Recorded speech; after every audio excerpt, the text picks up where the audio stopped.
Welcome, everyone. Thank you all for attending today's meeting, the October meeting of the 2023 of the Tennessee Fish and Wildlife Commission meeting. At this time, I'd like to ask Commissioner Cox to give the invocation and the pledge. Please stand.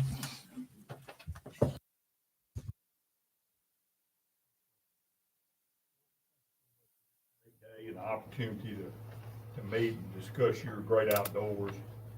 I ask you to bless this agency and commission that all our thoughts, words, and deeds will be pleasing to you. We ask you for peace across the world and the Middle East, bring that conflict to an end as soon as possible. We ask you to be with Commissioner Granberry as he battles COVID and make sure he comes through that all right. Bless our servicemen and women wherever they are. In Jesus' name, amen. Amen. I pledge allegiance to the flag of the United States of America and to the republic for which it stands, one nation, under God, indivisible, with liberty and justice for all.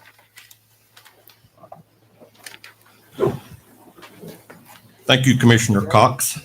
Our visitors today, thank you for everyone for attending. Rodney Ward, Dale Robin, Mike Butler with the TWF. Thank you, Mike. John Daniel and David Magnus. Got that right. Ken Blackman, of course, Brad Cohen, and Horace Tipton. And we also have some folks here from Quails Unlimited. Yeah. And thank you for your attendance.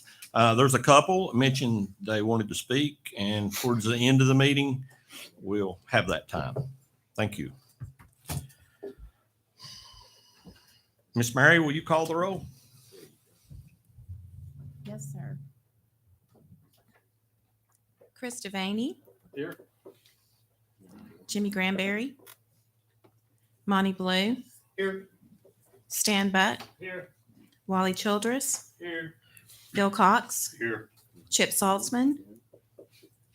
Hank Wright. Here. Brad Box. Rhonda Moody. Here. Kent Woods. Present. Greg Davenport. Tommy Woods. Here. Chairman, we have a quorum. Thank you, Miss Mary. Commissioners, you should have a copy of the minutes from the last meeting. The chair will entertain a motion for approval. Motion to approve. Have a second. Second. Thank you. All in favor? Uh, Minutes approved. Commissioners, anyone have any announcements before we get started? Thank Hank for all that good food and hospitality last night. Yes, absolutely. Hank and his lovely wife, Paige, put on a supper for us last night, and it was really good.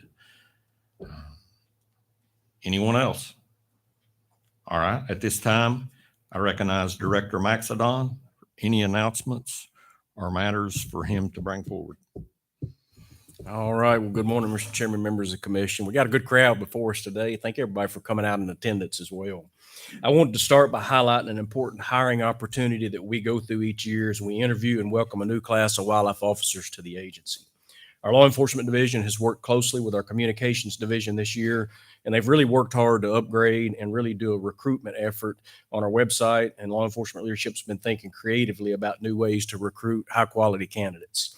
One of those took place on October the 7th. If y'all would please pull that up, Mr. Zach, with the first ever volunteer day, and this is at Catoosa Ridge. The event was a volunteer work day, and it's a meet and greet event for students and graduates that are pursuing a career in wildlife law enforcement. There were 41 attendees from multiple states that took part in light maintenance and various improvement projects for the future home of our law enforcement training academy. So what the students did, they cleaned houses and buildings, they assisted with trimming trees and doing ground maintenance, they installed bluebird and wood duck boxes, and they removed trash. The Tennessee Wildlife Officers Association also was present, and they cooked a great lunch for all attendees and the students and had an opportunity to spend time with TWA training staff and command staff. This is a very, very valuable time for them because it's a time for them to be able to ask questions about what wildlife officers do. It's great to talk about training and the job requirements, the daily activities, And then they can also get assistance with resumes and how to build their resumes to prepare for that interview process. So it's shaping up to be a great recruitment year, and we're looking for people who will go on to have successful careers with us as officers and lead in the agency. Going to shift gears now. We got a special recognition, and I don't know where he's at. May have to step out in the hall and get somebody. So not so long ago, back in 1985, we hired someone who certainly has been a leader for the agency and nationally. He's peeking in the door now. So today I want to recognize Colonel Darren Ryder, who was recently honored by the National Association of State Boating Law Administrators with a Lifetime Achievement Award. We call this NASBLA is what it's called. He was presented the award at NASBLA's conference in Denver. And over the last 38 years, Colonel Ryder has worked to lead wildlife officers, hire boating incident investigators. He's been a boating incident investigator, boating law administrator, and ultimately the division's colonel in 2011. Darren has served NASBLA president for a term, and since leaving his post as NASBLA president in 2015, Darren has continued to serve the association in key roles. In addition to serving as president, he's also held 6 major leadership posts as a chair in the organization. Darren also found time for key leadership roles in the Southeastern Association of Fish and Wildlife Agencies, the National Association of Conservation Law Enforcement Chiefs, and the Association of Fish and Wildlife Agencies.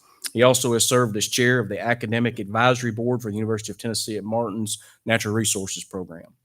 We're certainly proud of you, Darren. Thank you for what you've done. So let's please give Darren a round of applause.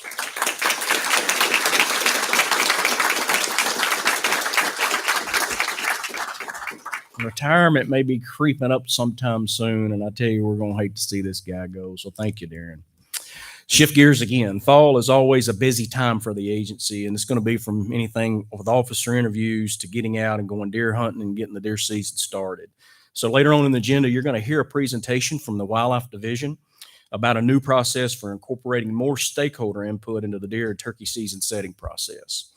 Folks are always welcome to join us here at commission meetings to make comments, to email us, but this latest initiative has been a dedicated effort to better understand the values of Tennessee hunters and the objectives they want the agency to prioritize for season setting, and to bring more transparency to the process. They're going to be announcing some dates, so pay attention at the end of the Wildlife Division's presentation. It's going to have dates and locations of some upcoming public meetings for folks to attend. But I also wanted to take an opportunity while I'm up here on the mic to invite everyone to please attend those. This is an important opportunity to make your voice heard. So if you're watching online, please join us at these meetings. We're going to have one in each division as you move across the state, and we'll have those dates and those locations at the end of the presentation. Mr. Chairman, that concludes my part. I'll be glad to answer any questions if you have any. Commissioners, any questions? All right, at this time, we got a special presentation. I'd like to ask Commissioner Cox to come up and make that presentation for us.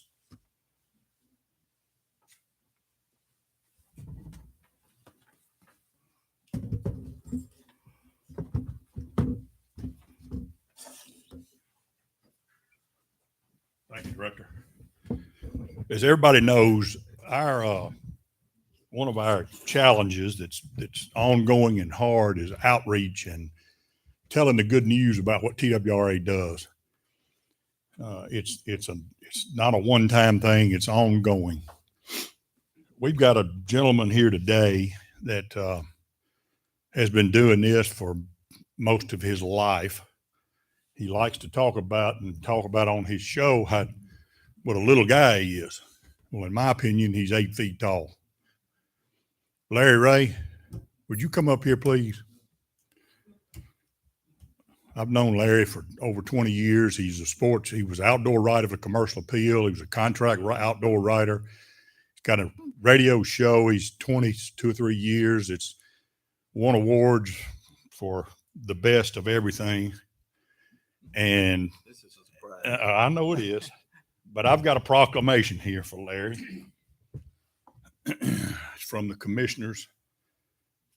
A resolution to honor and commend. I'm sorry, I'm not showing everybody. To commend Larry Ray for his years of support of hunting and fishing and dedication to the outdoors. Whereas Larry Ray, originally hailing from North Little Rock, Arkansas, where he cultivated his love of the outdoors under the tutelage of his Uncle Perry Holloway. And whereas after completing high school, Larry attended the University of Arkansas on a band scholarship as a trumpet player in the Razorback Band. Whereas being of small stature but very large in writing and vocabulary manipulation, he spent his early career as a sports writer for the Arkansas Democrat, after which he and his wife moved to Memphis and became a writer for the Commercial Appeal, the paper in which he culminated his tenure as outdoors editor. Whereas after taking early retirement of sorts, he served as outdoor columnist for the DeSoto Times and the Fayette Review, and then as the editor of the Mid-South Hunting and Fishing News. And whereas for the last 2 decades, Larry has been the host of the award-winning Outdoors with Larry Ray radio program, which features information issues critical to TWR, the Tennessee Wildlife Resources Agency, and Tennessee sportsmen. Whereas in addition to being a longtime outdoor journalist, Larry has demonstrated commitment to conservation, education, and outreach on game and fish within his state. Whereas Larry has received extensive recognition for the contributions of conservation communications, the Tennessee Wildlife Federation Communicator of the Year, Wade Bourne Outdoor Communicator of the Year, introduction into the Tennessee Sports Writers Association Hall of Fame, and Gary Mason's Legends of the Outdoors Hall of Fame. Whereas Larry has served his community and his industry as president of Tennessee Outdoor Writers Association, board member of the Southeastern Outdoor Press Association, and member of Ducks Unlimited and the NWTF. Whereas Larry and Miriam have demonstrated devotion to their faith and family in their daily lives as member of Bartlett Hills Baptist Church, where Larry sings in the choir and indeed makes a joyful noise. That's right. We're not going to let you do that. That's right. Good, good. Whereas even in his late 70s, Larry continues outreach and runs kids events, fishing rodeos, and speaks at church benefits. His pleasing and unassuming personality enabled him to make lasting friendships with the likes of Bill Dance, Wade Bourne, Tommy Aiken, Jim Perry, Steve McAdams, Jim Gaston, Billy Lindsay, Joe Mosby, and countless other outdoor personalities. Whereas it's fitting that this commission should permanently commemorate the accomplishments of those sterling public servants who have served this state with a great acumen, integrity, and dedication. And therefore it be resolved, the Tennessee Fish and Wildlife Commission recognizes and honors great contributions of Larry Ray made so far during his life and legacy. He has already left. Did I read that? You're doing good. Left for the benefit of all Tennesseans. For those contributions are proudly significant. Be it further resolved, we honor Larry Ray with his impeccable character, his stalwart commitment to living the examined life with courage and conviction, that Larry Ray's distinguished career in journalism, which is going strong after 50 years, is truly a lot of words spoken and written in dedication of sporting and outdoors, that we recognize Larry Ray and his generosity seated in conservation and community spirit as a true Mid-South legend. It is therefore resolved on 13th day of October, 2023, Thomas Woods, Chairman. Oh my gosh. Congratulations. You'd like to say something, you can knock yourself out. Have to hang around for a picture later.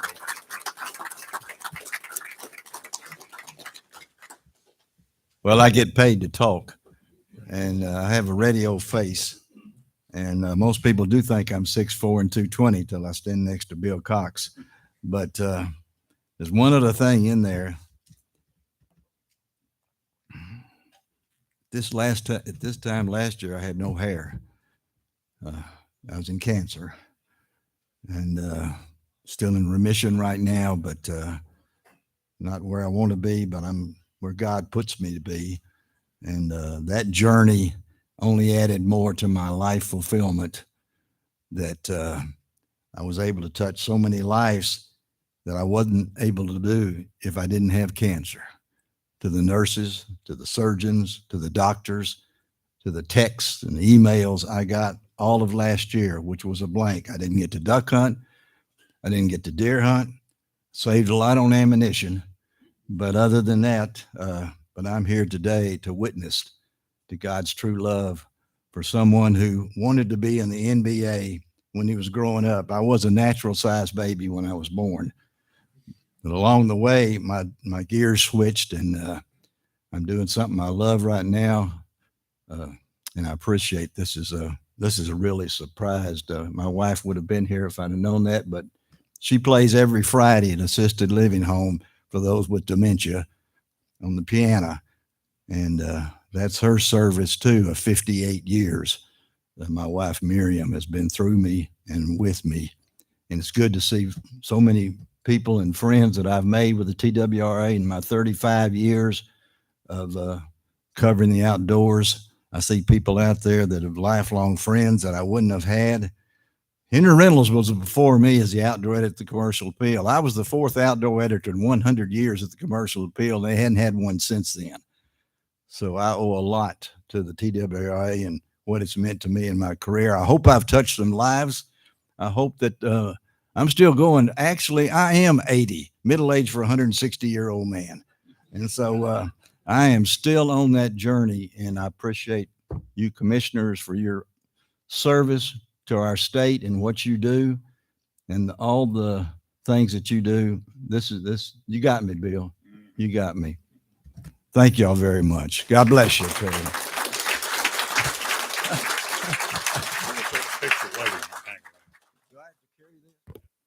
Thank you, Mr. Elkins, for sharing. While I'm up here right quick, I'd like to introduce my brother who came to the meeting this morning. That's my brother, Wright Cox.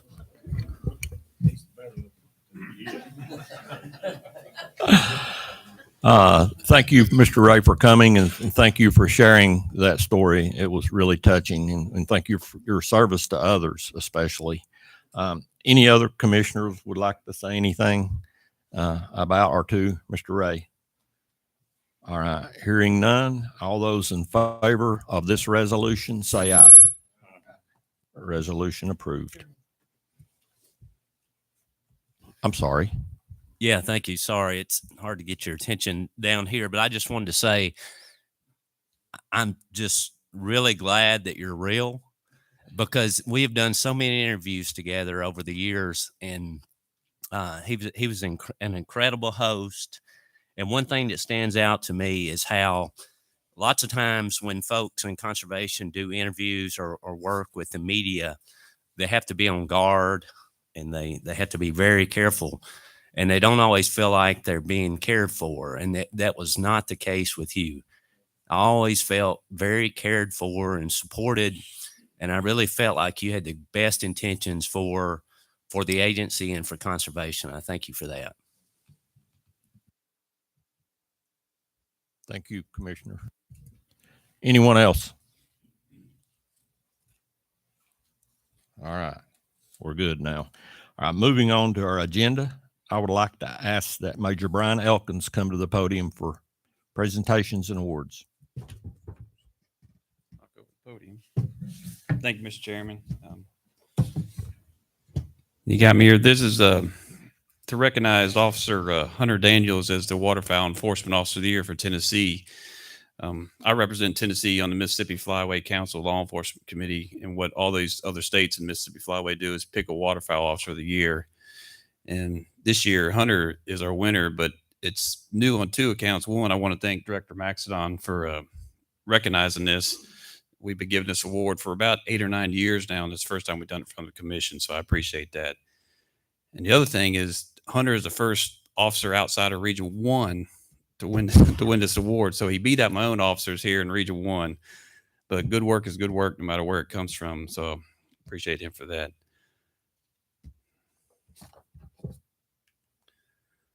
So Officer Daniels, he's a 5.5-year veteran with TWRA. He began his career in Wilson County, and that's still where he's at right now. He previously worked in Canada with Delta Waterfowl on conducting diving duck surveys. He has a BS in wildlife sciences from Tennessee Tech. He works in Wilson County, which is one of the busiest waterfowl areas in Middle Tennessee. Everybody thinks of West Tennessee, but there are a bunch of waterfowl places across the state, and Middle Tennessee is one of them, particularly around Old Hickory. There's currently 134 public duck blinds on Old Hickory WMA, and parts of Old Hickory are located in Wilson County, managed primarily for waterfowl. So Officer Daniels routinely assists other officers on Percy Priest Lake and Cheatham Reservoir with their law enforcement efforts also. In addition to his waterfowl enforcement efforts, he patrols Old Hickory Lake during the summer, which is obviously busy for boating. It's one of the top visited lakes in Tennessee each year. He takes pride in his public outreach efforts. Last year, he contacted over 5,000 individuals through various programs, school events, NWTF, and boat shows. This is one thing that helps separates Officer Daniels is his waterfowl education. He recently led an effort to instruct wood duck natural biology at Lebanon High School. Students are able to learn about wood duck nesting habitat as well as efforts by TWRA to increase the needed habitat. He also taught on multiple occasions the Andrew Jackson Fraternal Order of Police Camp. There, he was able to reach over 200 inner city kids from Lebanon and Nashville. He taught these kids about native wildlife in Tennessee and hunting and fishing skills, as well as environmental concerns. Another aspect we consider when we're giving this award is the wetlands protection. Officer Daniel sets himself apart from his peers in his willingness to assist other agencies. One example of this, he assisted the USDA with some avian influenza duck samplings. He also assisted the United States Army Corps of Engineers with a case involving 2 individuals who used an excavator on Old Hickory WMA. An estimated $30,000 in damages were done to a riparian zone habitat. Also, consideration is this award is involvement with youth and waterfowl hunting. Here he is on Old Hickory Lake. Looks like they got a few gadwalls there. You can't shoot greenheads. Gadwalls will certainly do. Looks like a happy young hunter there. It extends just beyond waterfowl enforcement, his passion does. The last 3 years, he coordinated youth hunts on Old Hickory WMA. He contacted the card holders for the youth that are blind. And during that special season youth hunt, he ensured that the blind was brushed and that each group was familiar with the blind they hunted. He put in countless hours scouting for the kids so that they would be successful on their hunts. And most of them, it was their first time waterfowl hunting. In addition to the youth hunts, he also led a group of military veterans on successful duck hunts.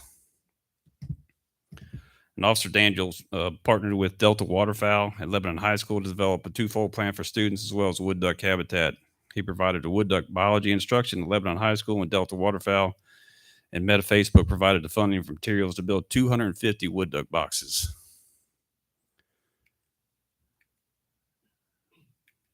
It's not working. Can someone go to the next slide for me? Can you play that video for me, please?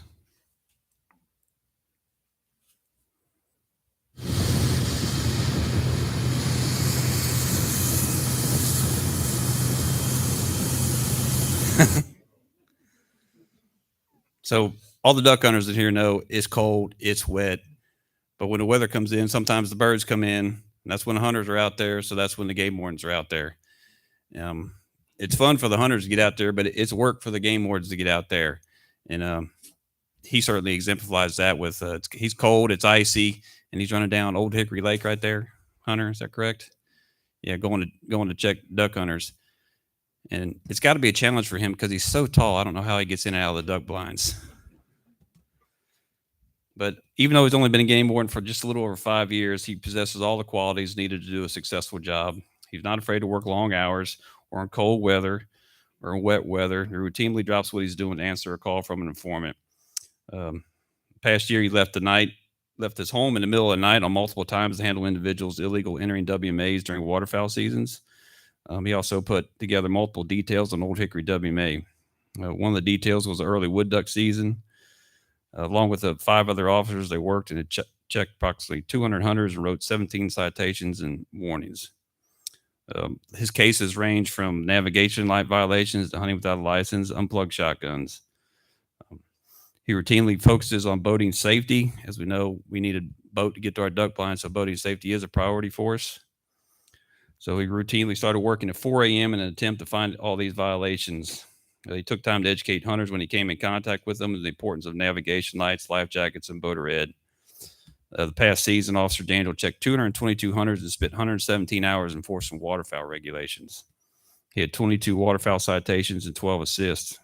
And some of the violations included over the bag limit of ducks, unplugged shotguns, hunting without a license, and the nav lights, like I already mentioned. He works in all aspects of the job, from boating to waterfowl enforcement. He's passionate about enforcement on all sides of the duty, as well as the education and management side. Officer Daniels made a total contact with over 1,500 hunters, fishermen, and boaters last year. He had 88 citations and warnings, along with 9 BUI arrests. Tennessee is proud, and I'm proud of you, to have you named our Waterfowl Enforcement Officer of the Year. Appreciate your work.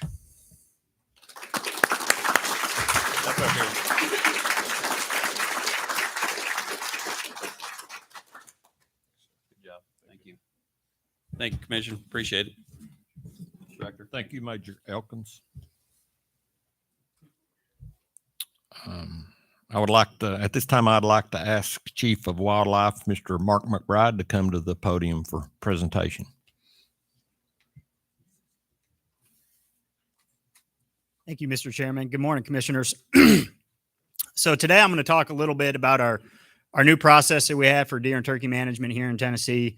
I'm going to kind of have a high level overview of that, and we're going to wrap up with an invitation for the commissioners and the public to provide input into this process. So just a quick breakdown of what's coming. I'm going to start with this overview of our internal process and kind of how all the pieces tie together. And then we'll go into a little more detail about some of those pieces. So we'll talk about these new units that we have that are based on biology. We'll talk about, discrete, explicit objectives that we have for deer and turkey management now. And then we'll kind of wrap up talking about this idea of hunting season packages, their components. And that's going to lead right into this invitation for the public and you all to come give us input. So back in 2019, adopting an adaptive harvest management framework was outlined in our deer and turkey strategic plans. So this has kind of been in motion for a while now. The first thing that was done was delineating management units that we knew were kind of reflective of the underlying population dynamics of deer and turkeys. They were based on the biological drivers on the landscape that help influence those populations. From there, we had to set objectives. We need to know what we're trying to achieve with our deer and turkey management. The next part of this process was kind of figuring out what are all of our options with management, and specifically what is the range of hunting seasons, these regulations that we can have depending on what the population is doing here in Tennessee for both deer and turkeys. And so that's really where we are now. We've assembled focus groups and we want to get input on the first draft of those regulation packages. And so before we get to those details, I just want to talk a little bit more about the process to help you kind of understand where this is going. So once we get those regulation packages kind of finalized, then the hard science comes in, and our collaborators from Tennessee Tech are here today. So if we want to get into, some of the details about the modeling and all that, we can get there afterwards. But, on an annual basis, we collect all this data. We've got harvest data, but we also have age structure data of our deer populations. We do the turkey summer brood survey, which gives us an idea of productivity in the population. We have all this data, and now we're going to input it in a structured way, and we're going to go through this modeling process where we're going to say, hey, given our objectives and what our data is telling us, this is the best regulation package that meets everyone's needs. And so this is just kind of an internal process. This is how we're going to come up with the season setting recommendation that we will bring to the commission. The first time we go through this process will be this year. So when we bring you guys a recommendation in March, this is the process that we'll use. So I want to quickly put that into simple terms that folks can understand. This really helps visualize it. Waterfowl are managed in a similar way. And so this is actually the decision tool, the end product of this, modeling process that the waterfowl world does, where they look at their mallard breeding population, which is on the left there, and the number of May ponds, which is across the top.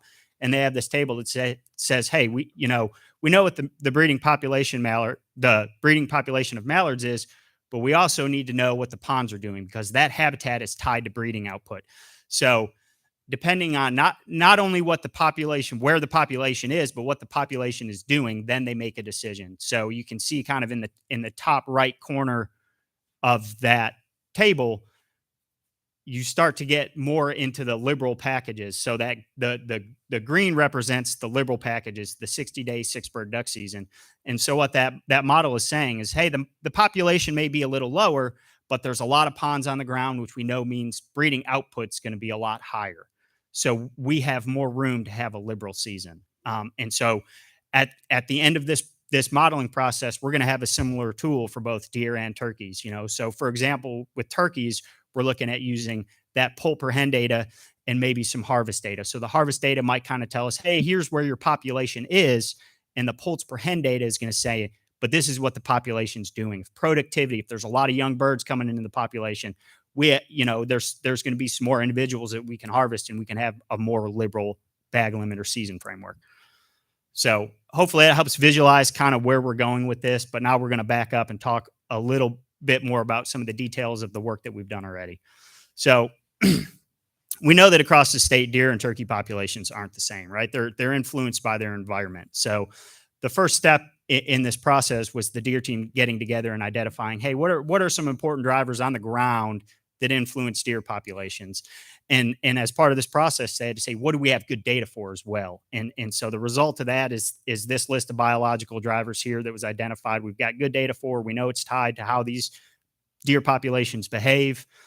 And then the turkey team did a similar thing. So if you just kind of read through these lists, a lot of these, really pop out as like, well, yeah, harvest is obviously tied to what's going on the ground and what the population is like. Percent agriculture, we know that's really important to deer. The higher percent agriculture that you have, typically you're going to have higher densities and more deer. And then looking at turkeys, percent open or pasture, we know that's really important for turkeys. Percent forest, if you got a lot of forest, you're probably not going to have a lot of turkeys. So all these drivers were identified, and we did this modeling process where we wanted to create units that maximize the similarity across all those variables within that unit, but also maximize the differences between areas. And a simple way of saying that is just, we wanted in these units, the deer and turkey populations to be behaving somewhat similar across that unit, but not necessarily the same way that the deer and turkey and behaving. And so this process came out, and then the deer and turkey teams kind of looked at the maps and worked through a couple issues. This is the final result of that exercise. So this is our deer management unit map here. And you can see we've got 6 different units. We currently have 6 deer management units in the state as well.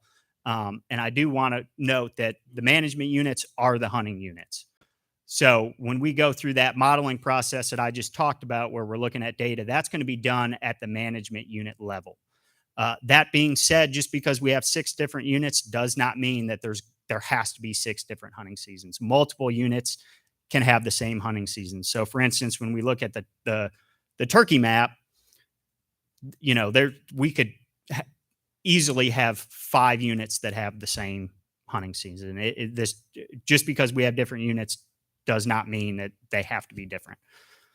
So just to kind of wrap up talking about those units, I want to stress these points. So these are going to stay the same over time. We need to be collecting and analyzing and evaluating data on the same scale through time. When units are shifting and counties are going from one unit to another and changing hunting regulations, then it becomes hard to understand what the impact of our hunting seasons are. Again, the management units are the hunting units, but that does not mean that they have different seasons. Units may have the same hunting seasons, and multiple units may have the same hunting season. So next step in the process was kind of taking a step back, and this is where we started involving some members of the public and saying, what are our actual goals? We've never written this down. We've never been explicit about what are we trying to achieve. So some focus groups were assembled, and in total, there was over 60 individuals from different NGOs, organizations. There's some partner agencies. There was some internal staff on these as well. And this process was really, an in-depth dive into what this broad constituency wants out of deer and turkey management. And you can see a couple of the groups represented up there on the map. We had Backcountry Hunters and Anglers, NWTF, some UT Extension agents that, are kind of have a habitat focus, but they're also, members of their community. They're talking to a lot of farmers and a lot of landowners throughout their counties, understanding what their desires are. And so they went through this process to kind of define exactly what our objectives should be. But the next step of that process was prioritizing those objectives. We know, not all objectives are created equal, and not every person weighs objectives the same way. To some people, an objective might be more important than it is to another person. So we had this prioritization exercise that the focus groups went through. We asked the commissioners to do this and our staff as well. And so this is the output of that exercise. These are the prioritized objectives. I'm not going to read through all of these. I think one good thing to point out, and this is kind of what we thought would happen, is that the resource itself shook out as the most important objective. So for deer, maintaining a healthy population was kind of everyone's first priority. Hey, we got to take care of the resource before we start managing for these other things. And then same with turkeys, where we want to maximize the abundance in the appropriate habitats. So now that we've got our objectives set, those same focus groups went through this exercise of determining what potential hunting seasons could be. So creating these regulation packages. And so, all a hunting package is what we know as a hunting season. So it's all these different metrics that can control harvest. So you've got things like bag limits, by sex and age, start and end dates, which equal your season length, how long the opportunity is there for individuals to go out and harvest animals out of the population, and then weapon types. And that's really important for deer, where you've got muzzleloader and gun seasons, which have different impacts harvest wise. And so if we go back to this duck decision tool that I talked about a little earlier, all those different shaded colors in there just reference the packages that they created for ducks. So the red is a closed season, saying, hey, if the population gets this low, we're going to have to close the season. And then the yellow is the restricted season. You go up to moderate, and then finally liberal, which is, most of the packages there fall in liberal. And we've been in that duck season for over 20 years now. And so just a quick breakdown of how this works. It's as I said, you've got your season length. So in a restrictive package for the waterfowl, it's 30 days long. You've got this start and end date framework within, where you can put those 30 days. And then you've got your bag limit. And finally, there's some species restrictions when it comes to waterfowl within there. So liberal scales all the way up to the other end. It's kind of maximum opportunity. You can see the numbers there. I won't go through them. We're all familiar with the 60-day six bag limit. But I just want to note, these packages have to be set before this whole annual data input can occur and the modeling can happen. So we had our focus groups do the same thing, and they just went through an exercise that was, hey, if we ever get to a point where we really need to get restrictive, what does that season look like to you? What do you value in a restricted season? This wasn't really a biological question with the focus groups. It was value based. If populations are doing really good, what's the maximum opportunity that you want to have, that your friends think is hey, that's a fair amount of opportunity and still takes care of the resource. So they went through this exercise. It covered this whole range of populations, and we had a lot of different packages that came out of that. So we kind of consolidated all of those down into this distinct range of packages from restrictive to liberal. And it's it's important to note that at this point, these are not hunting season proposals, right? This is just the framework that the model is going to consider depending on what the population is doing, and also looking at what those overarching objectives are. So at this point, I'll go back to here. At this point, this is where we want the public's input, right? We've got this first draft of packages that the focus groups kind of looked at, and they think it's okay, but we want to bring it out to the broader public and the hunters and say, what do you think? What do you think about the packages that the focus group came up with? What are we missing? What would you like to see? And we really want to get broad input on this so we can craft these packages that best encapsulate what all of our hunters want in the state. And so I'm just going to go through a quick recap of what we talked about. We've got this new internal process. It's transparent and consistent, right? That table is going to go out, and everyone's going to understand how we made the decision that we made as far as hunting season goes. We've got new units. They're consistent over time. We're going to collect and analyze data at that same scale through time to help us make better decisions. We now have these established objectives that we're managing for. The next big part is this hunting packages. So, I didn't touch much on this, but one thing that came out of the focus groups, and when you see these packages at these, these public input meetings, you'll see they're very similar to where we are now. One thing we learned is through the focus groups is that people really like our hunting seasons now. These packages are very similar. So for these next few years, especially, our seasons will likely remain very similar. And again, we need additional input. We want to open this up to the public. Come to these public meetings. Here's the dates. I'll put that slide back up in a second, but we're going to actually introduce all these draft packages at these meetings. We'll also have the unit maps there for folks that want to talk about those. and we're going to have tables set up throughout the venue. And after we give the presentation, you can come and have in-depth discussions with us about these packages. Tell us what you like, don't like.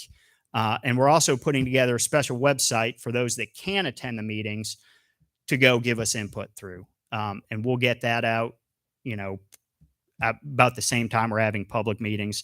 Here's all the dates. You might notice that on Tuesday, October 24th, the meeting in Nashville is going to be live streamed. So those folks that can't make it, you can also watch the meeting to see the presentation of all of these packages, and that'll better inform you when you go to this website and give us input. So I'm gonna leave this slide up on the screen just for folks if you want to write these dates down and make sure you can attend. But at that point, I'll open it to any questions. Thank you. Thank you, Mark. Thank you for that comprehensive presentation. Do we have any questions or comments from commissioners? Commissioner Woods?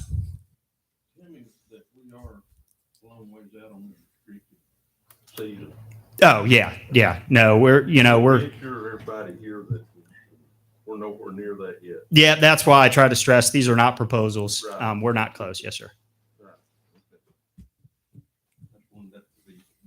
Yeah. Thank you.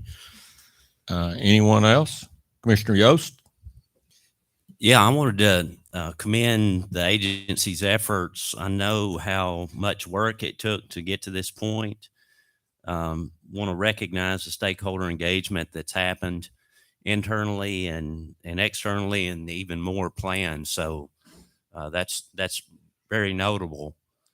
Also, want to say that this is something that will be a great asset for management of deer and turkeys in the state, and something that I've personally hoped for many years. So I'm glad you guys are at this point. And I just will encourage you that, if the criteria ends up calling for recommended changes in regulations, I hope that you will be courageous in bringing those recommendations forward. I understand the need to not shock stakeholders, but if there's a need for change in regulations, then I hope we'll be notified of that and get the opportunity to either adopt those changes or not. So, job well done, and keep up the good work. This is great. Thank you. Yes, Commissioner Yost, and I second all of that. Very good job. Anyone else? Commissioner Wright?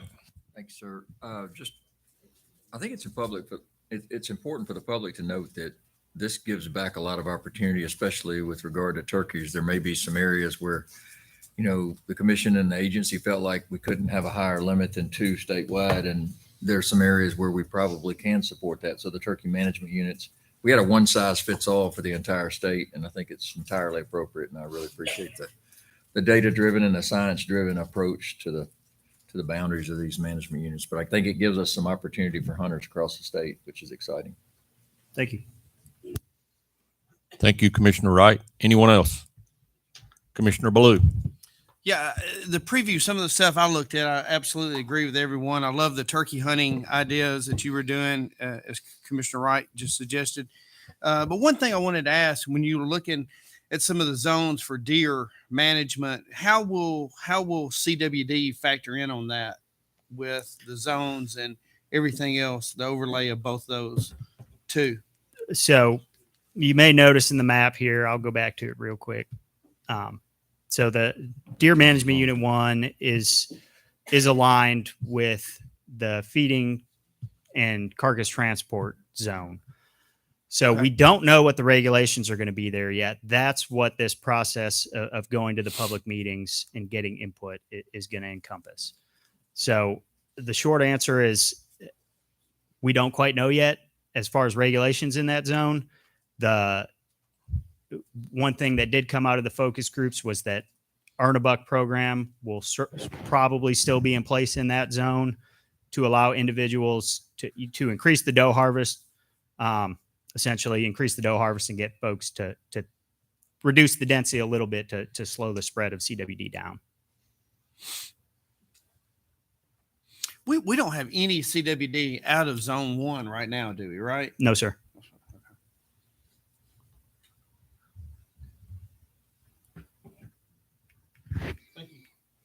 Thank you, Commissioner Blue. Anyone else?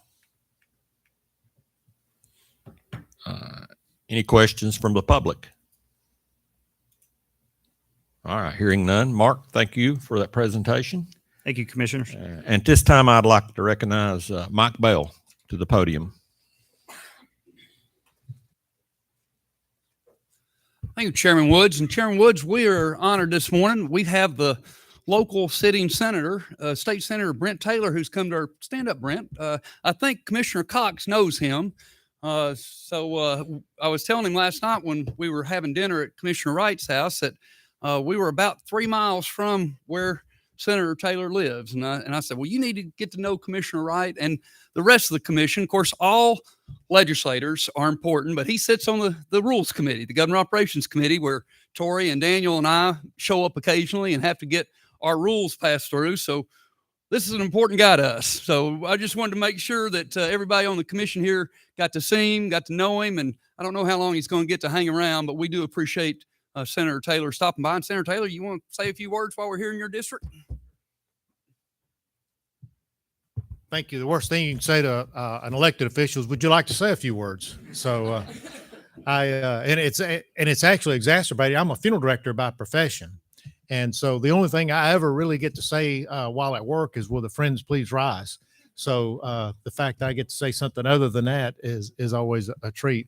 I want to welcome you to Shelby County. And you all aren't aware of this, but y'all's meeting here actually fits right into what I am attempting to do here in Shelby County. For those of you who don't live here, many times Shelby County, we feel like we get second fiddle to the rest of the state. And one of the things I wanted to do when I became senator was to make sure that we could bring the state capital to Memphis. And I have done that by inviting different commissioners down to lunches with appropriate stakeholders, small gatherings, so that the stakeholders will be able to have a one-on-one conversation with the commissioner of a particular department. Likewise, I have had many of my colleagues down here for meetings to tour the airport, FedEx Forum, different things, because it is critically important that my colleagues and the administration know that Memphis is more than just a headline, that we are an asset to the state of Tennessee. And so if we're going to get better outcomes for Memphis and Shelby County and create that Memphis momentum that I'm working hard to create, it's important that commissions such as TWRA are down here seeing that Memphis is more than that headline I'm talking about. So again, thank you all for being here. I appreciate it very much. Mike is, he may be y'all's executive director, but he is the 34th senator out of 33. We still have his seat on the Senate floor, and we always welcome him to the Senate. Again, thank you all for being here, and I appreciate the opportunity to address you this morning. Thank you.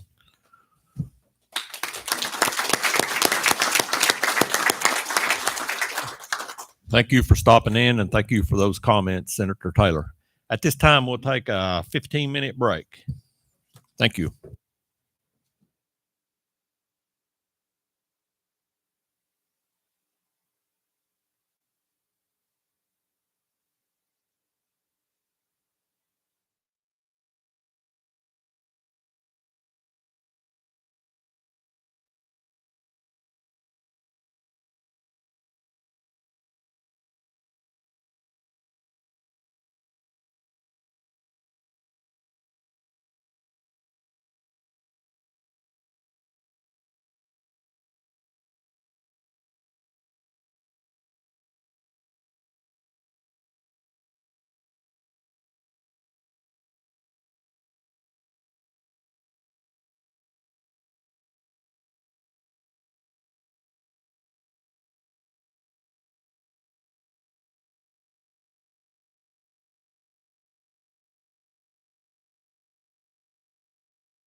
All right, welcome back, everyone. At this time, I'd like to ask Mr. Parker Hildreth from the Biodiversity Division to come to the podium for a presentation.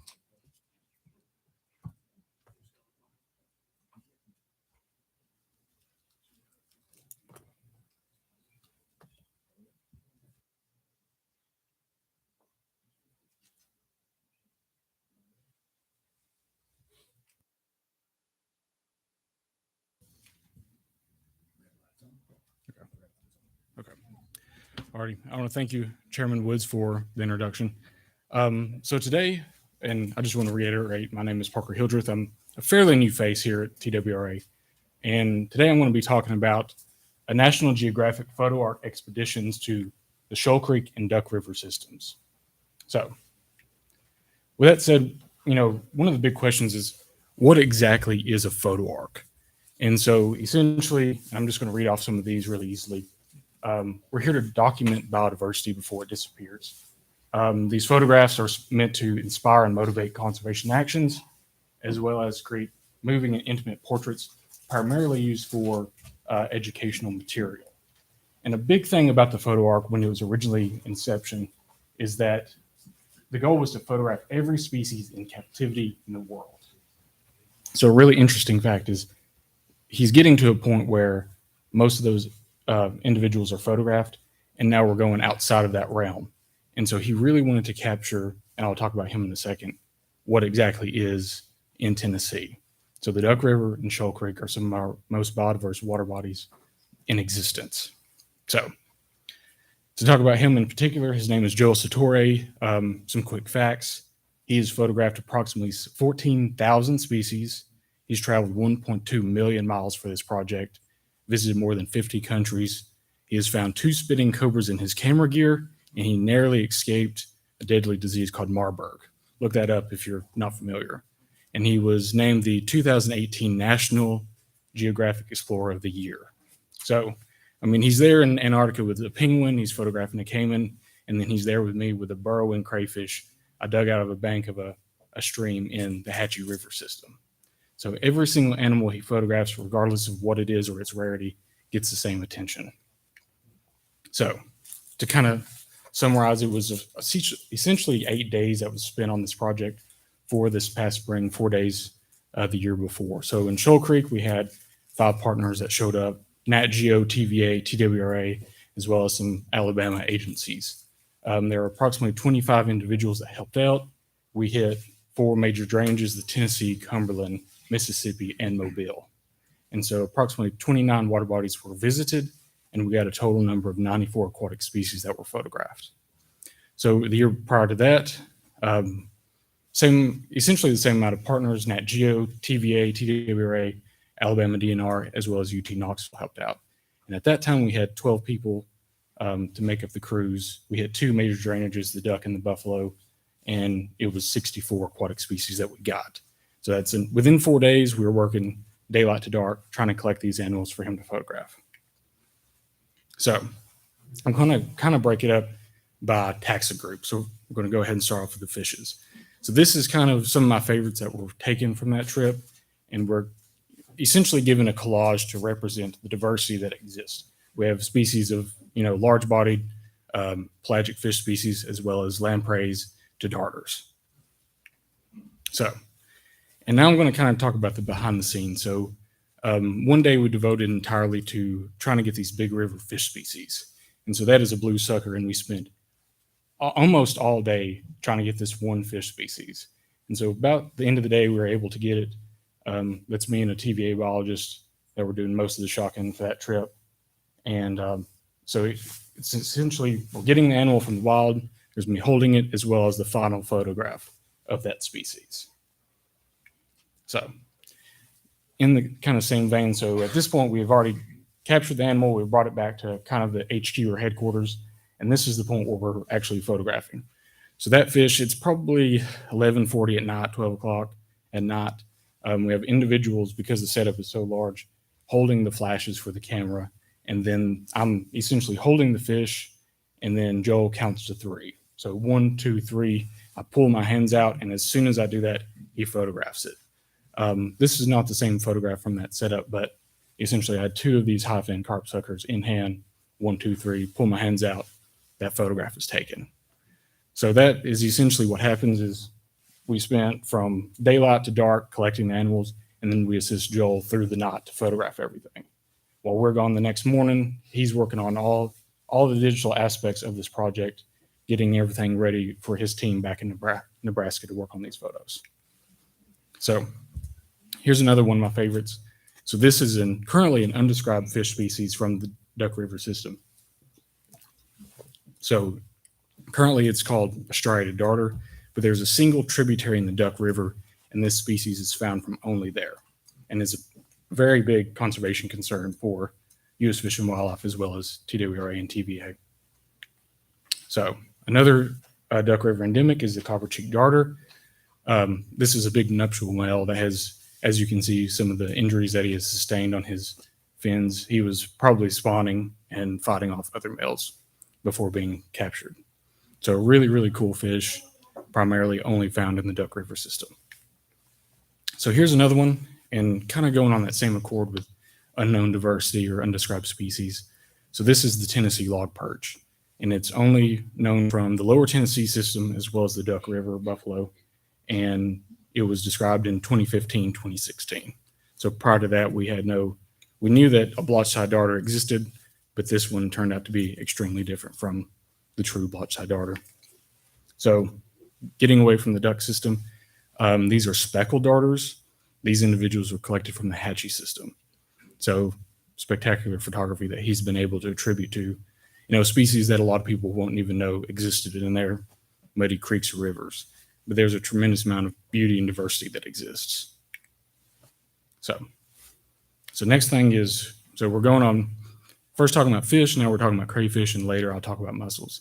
So here's just another collage of a few of the crayfish species that we were able to collect for this project. So, as you can see, we have species that range from, they live their entire life burrowing in mud, stream dwellers, as well as some other ones that are only relegated to the main stem Tennessee River. So back on the train of undescribed species. So this is currently called the depression crayfish, but we've given a common moniker as the depth leopard. So some folks may get that, younger folks may not, but this one, we are only able to find it in Tennessee utilizing diving and scuba gear on the main stem Tennessee River. Currently, there is no other way to collect this species. So it's just really cool to know what things are still out there, what things we can still find, and especially to have somebody from Nat Geo to come down to us and spend his time and his hard work trying to really, give attention and compassion to these species. So this is me and another TVA biologist, some more background work. Some of it's been digging burrows. I don't have any good photos of that. But this is me and a guy sanding these crayfish. So we went to Cypress Creek looking for what is essentially considered true tanback crayfish. So when this species was described, it is from this water body. So we go here, we know this is exactly what we're looking at. And because of that, we also have in the elk system this undescribed form of this crayfish. So as of right now, it's also considered undescribed. There's difference in color pattern as well as morphology that is suggestive of right now that more than likely it's an undescribed species. So this is now the largest species of crayfish in North America, and it was described in 2009. So this is the largest crayfish in one of the most heavily sampled streams in the southeastern United States, and nobody had ever saw it till around 2007. So that kind of gives you an idea of what are we missing out there that needs to really be uncovered. And I'm trying to think of, that species is definitely larger than this water bottle that's in my hand. It's a tremendous, tremendous animal. So we went from species that are only extant in the main stem Tennessee, and then talked about a stream dweller. Now we're talking about a burrowing crayfish. So this species lives its entire life in a burrow in a seep or a wetland. That's the only place it's known from. That's the only place that it can properly exist. So this one came from the upper duck system. And as of right now, there's True linear blue cobalt crayfish has a lot of gold ordination as well as orange, and these are almost entirely blue, found from the upper duct system alone as of right now. So, talked about the first two main taxa groups in Tennessee for aquatics. Now we're going to talk about the third one, which is mussels. So same here, we have a collage of, what is essentially what I'm trying to maximize is what diversity exists within our state. So we have extremely common species as well as some really, really critically endangered species, including a few snails. I'm not a snail guy, so I can't tell you what they are. So this one is currently a federally endangered species of mussel called the pink mucket. It is also only the primary way that we can collect this species or find it is using dive gear on the main stem Tennessee River as well. So another really cool thing that Joel does is that I'd offered to clean all that algae off of this specimen, and he told me don't do that because this captures essentially what it is doing in the wild, and that algae line is where the species sits above the substrate. So by using his photography techniques and what he wants to really, articulate, we can tell a lot about this animal just from a single photograph.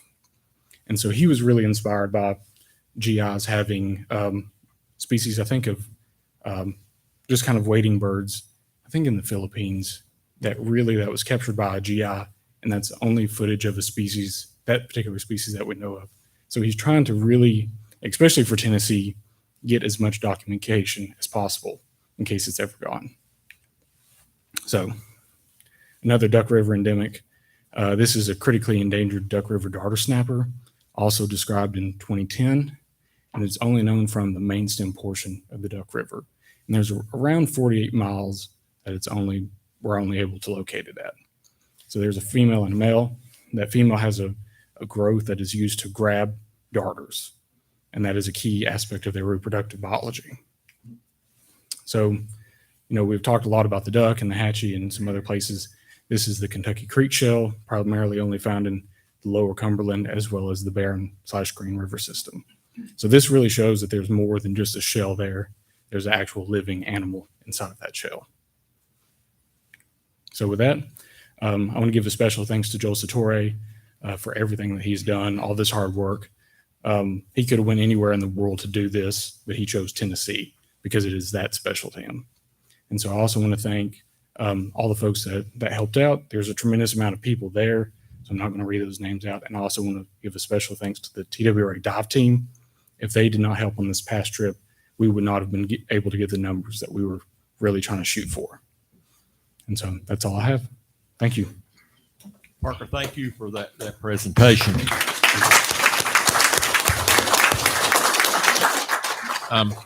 We appreciate the Biodiversity Division. You guys are mostly overlooked and unsung heroes.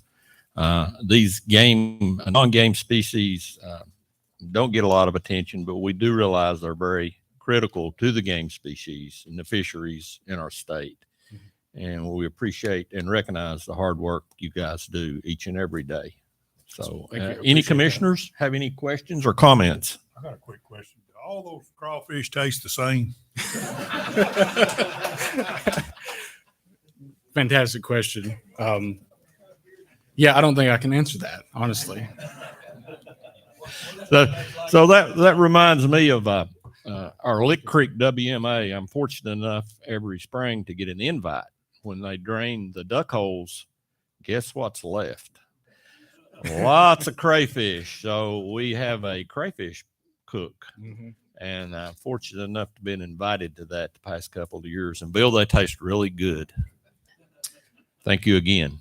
Anyone else? Any comments or questions?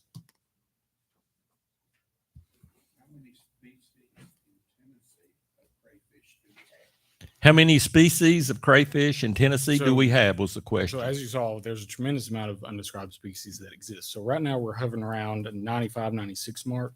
But within the next coming years, we're going to be pushing it pretty hard.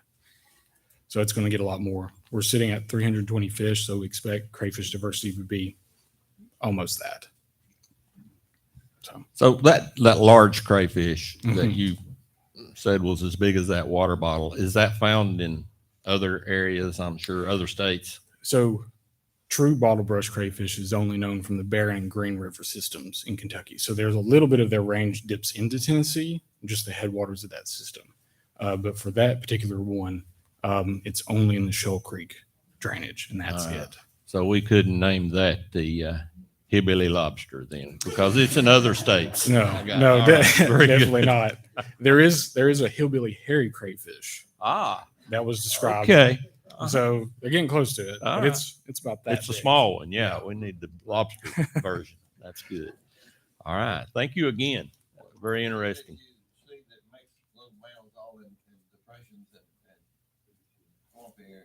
Crayfish. So it just depends on where you're at. So if we're in West Tennessee, there could be as many as 6 different species utilizing the same wetland. As when we start going east, that diversity within a wetland usually decreases to 1 to 2 species. So it's crayfish. Great question. Anyone else? Okay. All right. Thank you again.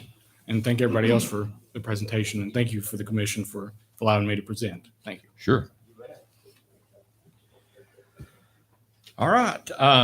At this time, I'd like to ask Deputy Director Fiss to come to the forward for a budget update. Thank you, Chairman. I don't have nearly as pretty pictures. That was really good. So I'm going to give you a financial update for what we have as of the end of August 2023. And we'll start with the boating. Our registration income that we projected, as you can see, we're in line. We're only off about $9,000. And the expense to budget for the year is right on track as well. On the wildlife fund, we're real close to what we projected as well for license income, and our expense to budget is a little slower than previous years. But last year, in that average of 3 included that Lake Halford purchase, and that's why that affected our percentages in those last year big time, and of course the average of 3 years. On the wetlands acquisition, we began August with 18 million and a half. You see the income's really low there. That's because we are not yet seeing the revenue that was collected as posted. We are still collecting about 2.3 million a month in the real estate transfer tax for the wetlands acquisition fund. So that's our current balance as of the end of August. We go to our investments, the 4 funds that we have in the agency. If you track through go to the market value, and then look at the loss. We're still behind on those investments to the tune of up to 5% for the wildlife fund, and the remaining funds that we have that are outside of the investment are in what we call our SPIF, our state pooled investment fund. That's the money any money that's not invested is just there. And that money earns income at in August, it was about 5.25% interest. So those balances are there, and that's how we get to those totals that you see on the far right. If any questions, that's the last slide I have. What was the $1 million reduction in the wetlands fund?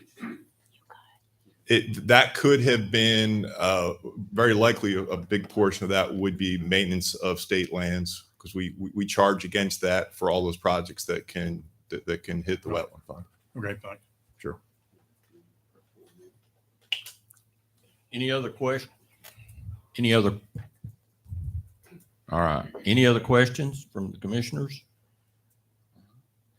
Commissioner Cox is our chairman of budget, and we appreciate the work that he and Director Fiss, Deputy Director Fiss, do in making sure we have money to pay everybody and everything. Thank you, Frank. Thank you.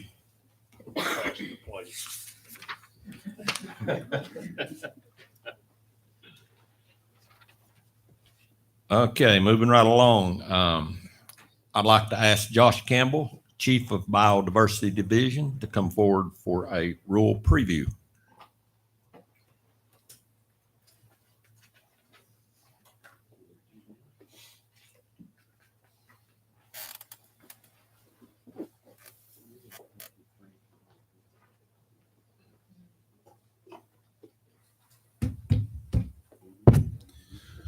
Thank you, Chairman Woods. Today, we're going to preview the Threatened and Endangered Species Rule 160132. I'll also be talking about some of the changes we have made to the review process. But first, I want to thank our staff. As a part of those changes that we made to this review process, it required a tremendous amount of work. And this couldn't have been done without a collaboration across multiple divisions. We had staff from Wildlife Division, Fisheries, Biodiversity, and we've been working hand in hand with the Office of General Counsel as well. So I want to make sure I thank everybody that's participated in this thus far.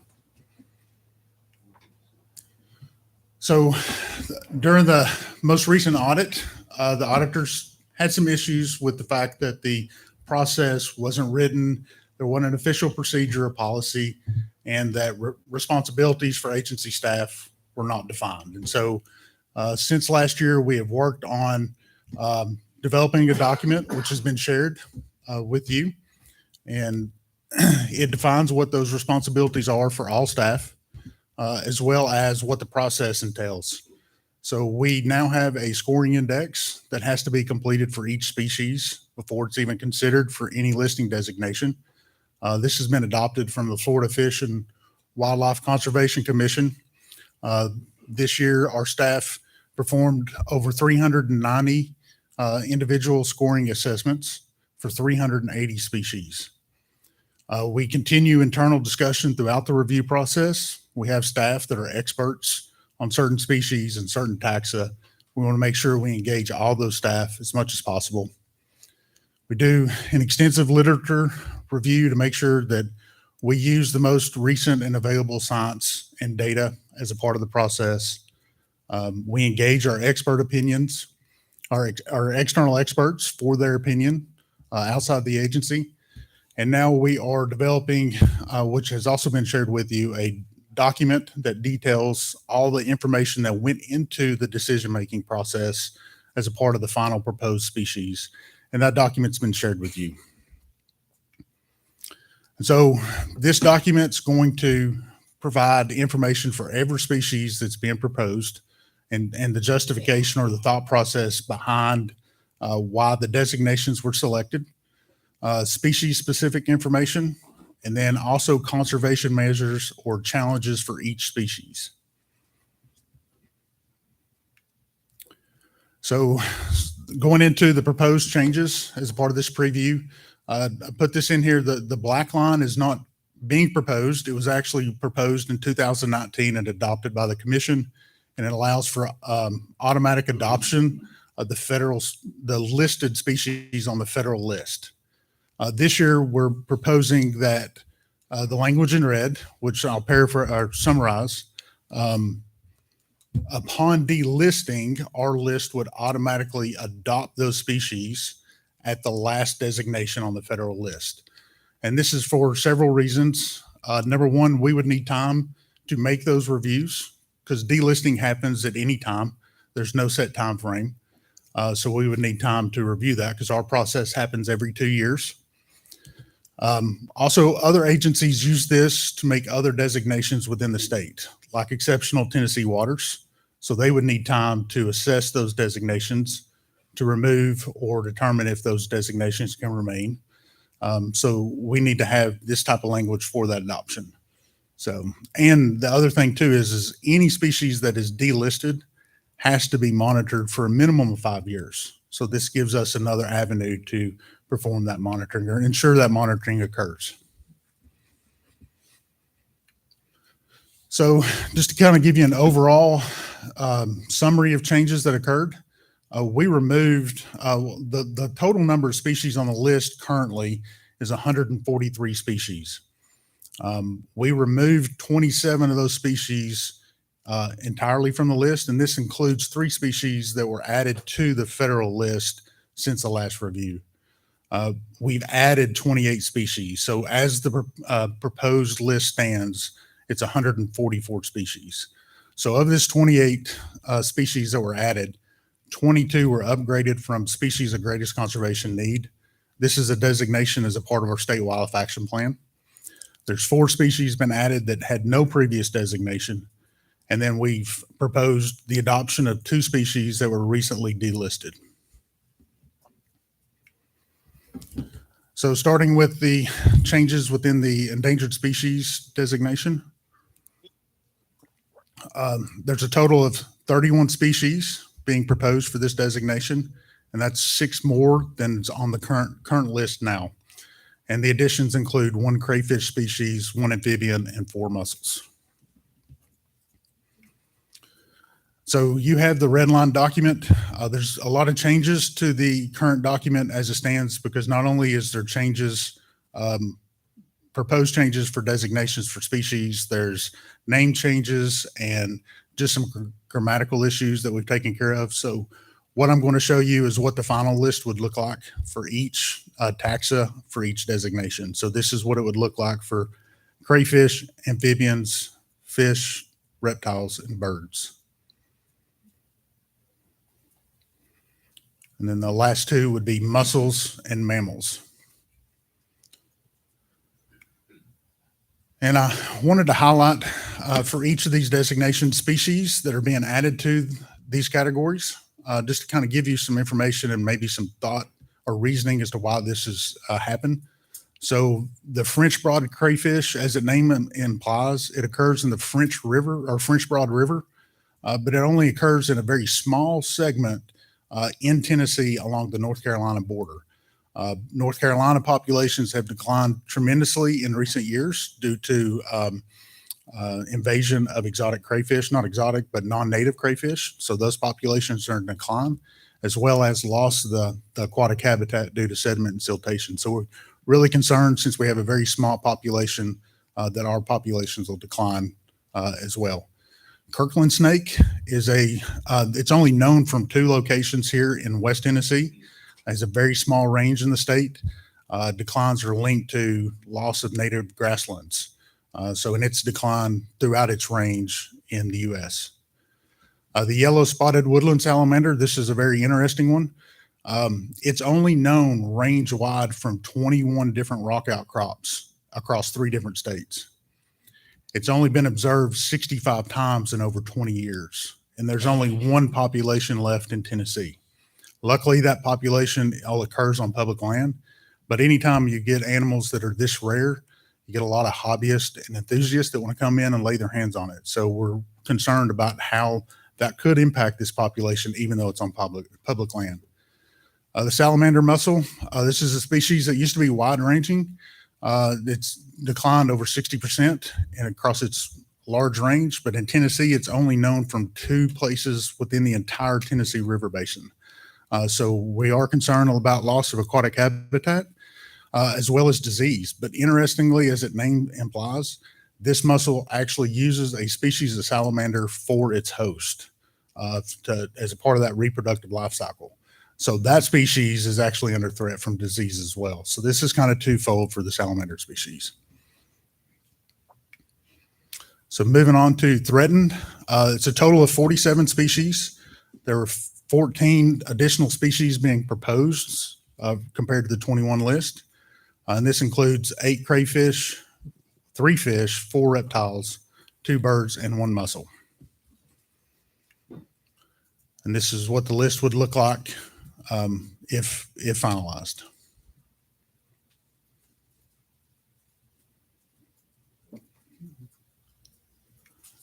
And then reptiles, birds, mammals, and mussels.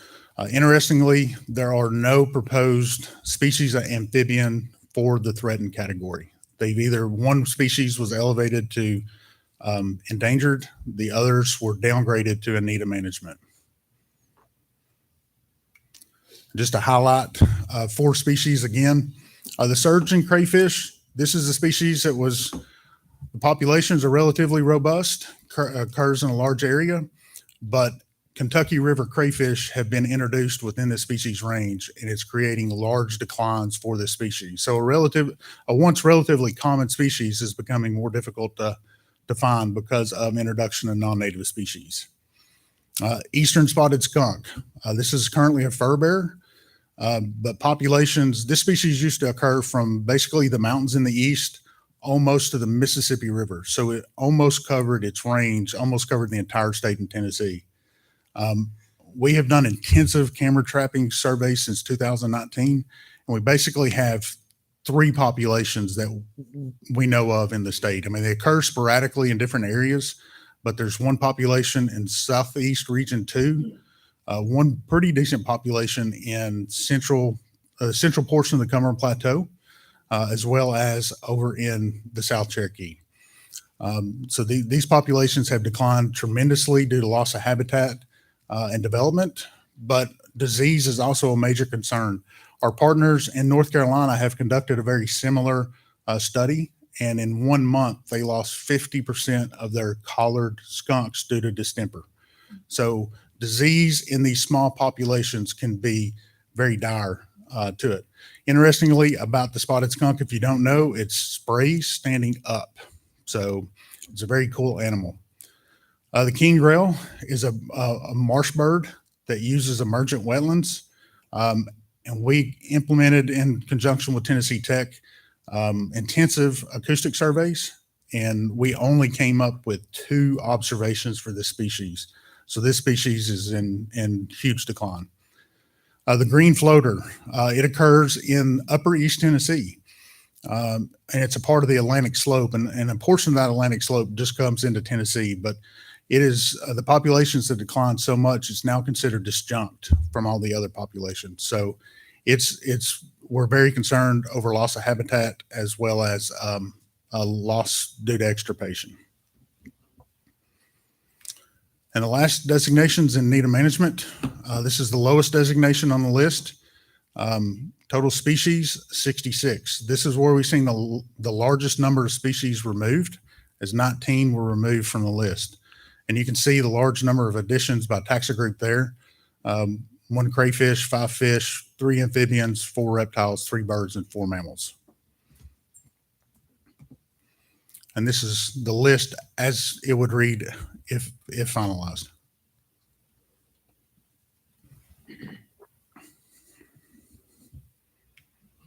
And then the last taxa groups there.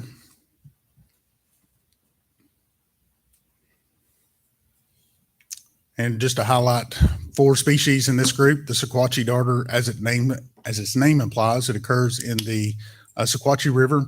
It has recently been split out from the Blenny darter and has a very narrow range within the Sequatchie River. So it's highly susceptible to habitat loss. The red-bellied mud snake. This is a shallow water wetland snake species. It's basically feeds off of amphiumas and eels and things like that. And we've lost a tremendous number of wetlands in the state. And so these populations have declined in parallel with the loss of wetlands here in West Tennessee. The Cumberland Plateau salamander. This species is only known from 2 counties in the state, and it's a species that loves mature forest. So any type of silvicultural practice could have an impact on these populations. And then the last one is the star-nosed mole. It has a very narrow range in the eastern mountains of East Tennessee along the state boundary with North Carolina. Loves forested areas, but it loves wet areas. So any change to the hydrology of those wet areas can be detrimental to this species. And with that, that's all I have as far as this preview. If you have any questions, I'll be glad to answer them. Thank you for that preview, Josh. Do we have any questions, comments? I've got a quick question. Commissioner Cox? When you say like alligator gar, you get a picture up there, it's threatened. Mm-hmm. What changes? What do you do differently than you do? Because I can't imagine alligator gar being threatened because every time you go fishing, they're there. Yeah. So, and I'll make sure with Chief Thurman here, I've got this right. But with the alligator gar, it's a big reintroduction project for the state. And so the last thing to measure success for that project is to have recruitment. And that's the last thing right now. There's no recruitment. So if recruitment's not occurring, then your population's eventually going to age out. But if we can document recruitment, then we're less concerned because that population can sustain itself over time. Okay, so I have a follow-up for somebody. When you reintroduce alligator gar, do you typically do it in river systems or lakes? And here's why I'm asking, because several years ago, Bill Reeves was going to reintroduce alligator gar in the Wolf River down in down here. And it's not the same river it was 100 years ago. And those alligator gar will get in pools when the water's low and they'll eat everything in the river. So I guess the question is, do you just reintroduce them wherever they used to be, or do you consider that things have changed with these rivers before you introduce a predator? So I'm new to the alligator gar world, but one of the key things that they need is access to floodplains for spawning habitat. So you need that floodplain connection, and they've been put in, I believe, the Hatchie. I'd have to find out other sites, but they've O'Bine, and looking for places that have the habitat for them. And as Josh mentioned, if you see them after you've stocked them, that tells you that your stocking is successful, but you really need to see some natural recruitment out of those stockings to like fully realize success. Does that answer? I need to do some more homework on the whole program. The Wolf River would be a really good place to put them. Not good habitat. You don't need me to look. Thank you.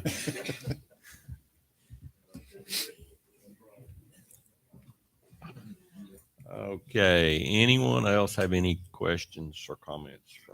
All right. We have a member of the public. If you want to come to the podium or state your name and ask away.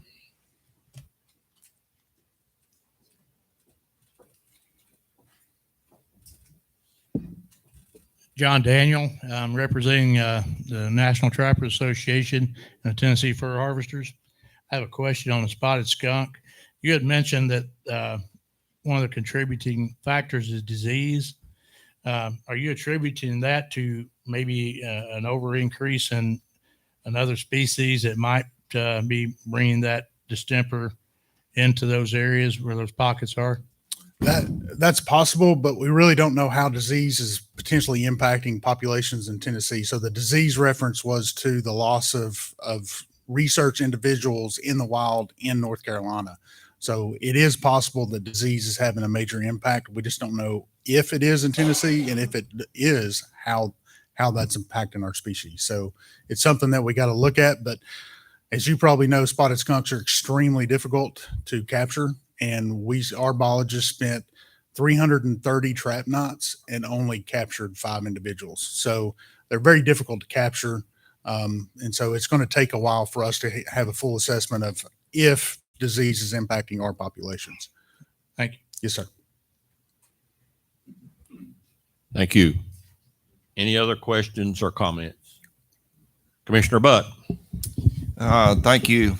From an audit standpoint, I think it goes without saying that documentation and attention to details is expected. And I think from the direction of our director and Deputy Fiss and from our chiefs that we have heed the admonition, and we're doing a much better job as far as that. And I appreciate all the efforts. I know it's a tedious task, and I know it takes a lot of time, but thank you for all the work that you do to help bring the agency up to speed with the expectation of all those who are in the audit business to make sure that we're doing what we're supposed to be doing. Thank you. Yes, sir. Thank you. Director, I just had Commissioner Mr. Wright. Chairman, one question. You mentioned that there was a particular crayfish that was impacted by non-native species. How do they get there? How are those non-native species getting there? So without pointing any fingers, it's probably accidental introductions. Like I purchased bait and yep. I'm not pointing any fingers. I don't know the exact cause. Parker, do you know?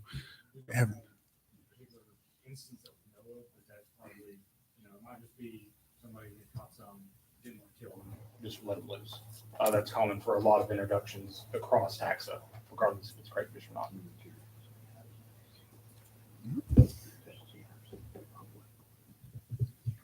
Anyone else? All right, hearing none. Josh, thank you so much. Thank you. Very interesting. Okay, at this time, I'd like to ask Deputy Director Brandon Weir to come to the forward for a rural preview.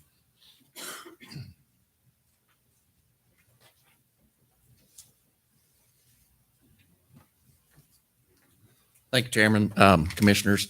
So I don't know if it was Don or Jason, somebody set up the room trying to play a trick on me with the screen all the way across there. I'm not sure if I'll see it. So I'm going to try to go along on my tablet today too. So forgive me if I get crossed up here. But a lot of you have already, we've made a trip to North Cumberland WMA and seen some of the effects and impacts of the OHVs on that area. We've talked about, and back in June, y'all passed regulations banning the use of alcohol or possession of alcohol on all of our WMAs, particularly on North Cumberland. You know, that would help cut down on some of the accidents, the injuries, deaths that they see up there and using those machines. And so what we've done is today we're going to preview some recommendations for a new permit program for the off-highway vehicles at North Cumberland. In 2004, lawmakers passed what's considered the Tennessee Off-Highway Vehicle Act. At that time, they recognized that the popularity was growing with OHVs. They're being used more. They recognized that there could be potentially economic benefit from those in areas, but also that there were definitely environmental impacts associated with it. And during that same time, in that same act, it authorized the agency and directed us to establish and implement an OHV program. They also directed us to document OHV impacts to the natural resources and place those natural resources above any of those potential economic benefits. It also finally authorized the agency to set fees relative to OHV use, safety requirements like helmets and things like that, as well as other OHV regulations. Within that same code in section 106, it states that funds received by the agency under this chapter, the OHV Act, shall be used exclusively for funding the operation and management of the OHV program. So the intent of the lawmakers was that this OHV program that we create would be self-funded. And in fact, they went on to say that the use of any existing or future agency funds or resources outside the program would be considered a diversion of funds. Now, from the time that they passed the law in 2004 to date, a lot of things have been going on and a lot of things have been changing. At the time, whenever they created the OHV Act, and we kind of, had inherited some of the trail systems on North Cumberland, you're talking about a Kawasaki Mule, a John Deere Gator, Polaris Ranger, things like that, or a four-wheeler. Over the years, those machines have changed dramatically. They didn't even have the Razor or the Terex until like 2008. The Can-Am machine came online in 2012, 13, somewhere in there. But now instead of a four-wheeler or a Ranger, you're talking about a 2,000-pound machine that can go up to 90 miles an hour with 32-inch plus tires on them. So obviously, that's an entirely different animal or different machine than what we had seen prior to that act being passed. Along with the advances in the machinery, those OHVs, again, the popularity of that as a recreational activity has increased, and we've seen a dramatic increase in use on North Cumberland and some of our other WMAs. Historically, an average size group, or maybe from some of the work that Region 4 staff have compiled, an average group now may be 30 riders, and some groups are upwards of 200 people in them. So we've seen a dramatic, almost exponential increase just in the volume of use on our areas. Along with that, we've seen a dramatic increase in the negative environmental impacts.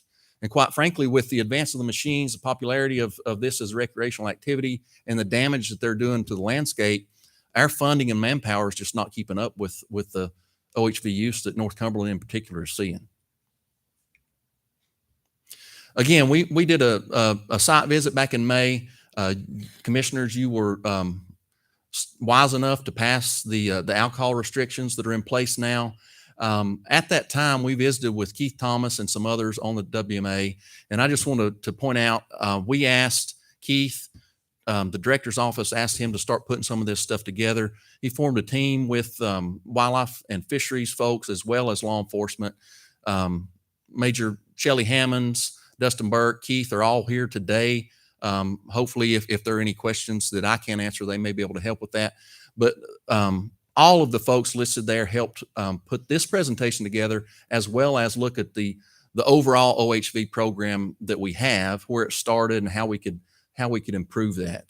And so one of the things that we had asked them to look at, again, obviously, was the alcohol use. They also had started looking at, and we've talked to you a little bit about, a mapping program that they're doing. So, there's all these different facets to the OHV program that we're finding and that we're having to improve or advance. We've already addressed the alcohol. I've talked with Tracy, with our GIS department. They're working with the Nature Conservancy on this mapping software, so that hopefully their target date is the first of the year. So not a hard date, but they're shooting for first of next year. They should have this software available so that they've mapped approximately 540 miles of trails on the area with all the units at North Cumberland. And the idea is that they could download a file, an individual can download a file from the agency website to their personal iPad or handheld GPS or whatever they're using on the trails, but that this would be the official trail map, so that they're not using these unauthorized trails or bushwhacking, creating more trails on the area. And then in turn, that would help us with our increased enforcement efforts and making sure that they're not going places where they shouldn't be, hopefully reducing the wear and the environmental impacts associated with that riding. So they've come a long way in mapping those. And again, hopefully by the first of the year, we can start pushing that out to the public and start creating regulations to help restrict where the folks are riding on the area. So this team, as they started looking into for this exercise, the licensing or the permit situation that we're facing. Again, we started our program, the OHV program that we have now, in 2005, the year after the OHV Act was passed. And we've essentially had the same regulations and licenses, permits since then. Like I've shown you, and we've already seen that the OHV use has changed. It's grown exponentially since then in the last 18 years. And obviously more users means more wear and tear and increased agency costs for maintenance of those trails. Just some figures from, I believe these came from Rusty Dunn on the area where he helps maintain some of those trails. Just maintenance costs alone, not accounting for any creation of new trails or the mapping or anything like that. Average maintenance is about $2,000 to $2,500 per mile. And if they average 200 miles of trail per year, you're talking close to $500,000 just in maintenance cost. Not counting if they have to buy a new piece of equipment or create a new trail or do anything other than routine maintenance. So the team examined the license and permit structure and the costs from two privately owned parks adjacent to North Cumberland, Brimstone and Windroute. And those parks are highly comparable to North Cumberland in the miles of trails, the terrain, and the use that they get. And what they found in their comparison, you can see there the average from those parks that they looked at. A one-day permit is about $30, annual per person, $115. But they're charging per individual, per occupant in those vehicles. Our cost, you can see the cost for $15 for a daily resident permit, $73 for an annual. But we're just charging one permit per vehicle. And also, in addition to that, if a person has a hunting and fishing combo license and a WMA permit, they can ride without one of these high impact conservation permits. So you can see there that we're substantially lower than the private parks surrounding North Cumberland for the same recreational activity. So the findings were currently, again, we're only requiring one permit per OHV, one high impact conservation permit. Private parks require one for each occupant, no matter the age, no matter the residency. Everybody going into that park, just like going to Dollywood or an amusement park, they have to have a ticket. They have to have a permit. And ours are about half the cost of those private parks next to North Cumberland. On top of that, about 80% of the OHV use on North Cumberland are from non-residents. So we're getting people coming from out of state, spending money to come in here, and they're coming to our area oftentimes because it's cheaper than the other nearby private parks. So these recommended changes that we're talking about today would increase the revenue from the OHV program, help us better track the OHV use that we're getting, and improve the maintenance on our areas and help alleviate, hopefully, some of the negative impacts that we're seeing. Currently, with the tracking piece, right now they can have a sportsman's license, a lifetime license, a hunt and fishing combo with a WMA permit, or the high impact use. So it's really hard to track how many people are actually going on there and riding. So this, by requiring them to have an OHV specific permit for North Cumberland, it would help us better track that, not only the use, but the revenue that those permits are generating for the OHV program.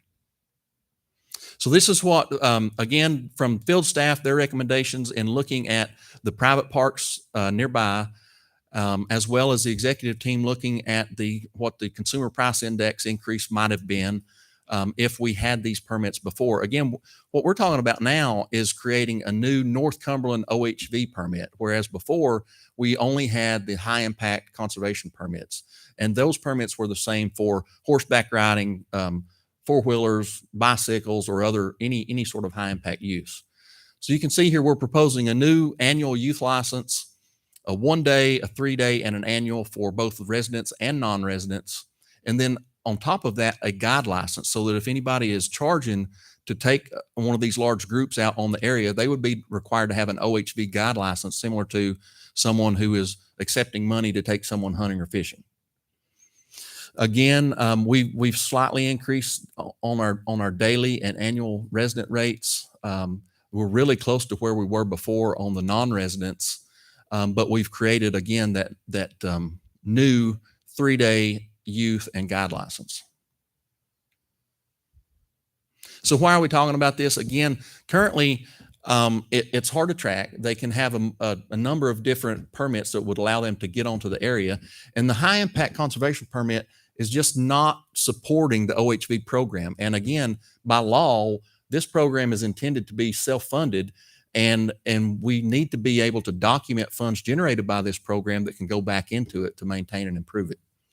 The new permit would provide that additional funding for the program, help out on the WMA and law enforcement efforts in that area. It helps the agency's ability to manage the use and impacts associated with OHVs. And again, we're more closely aligned with this new permit fee structure to those adjacent private parks.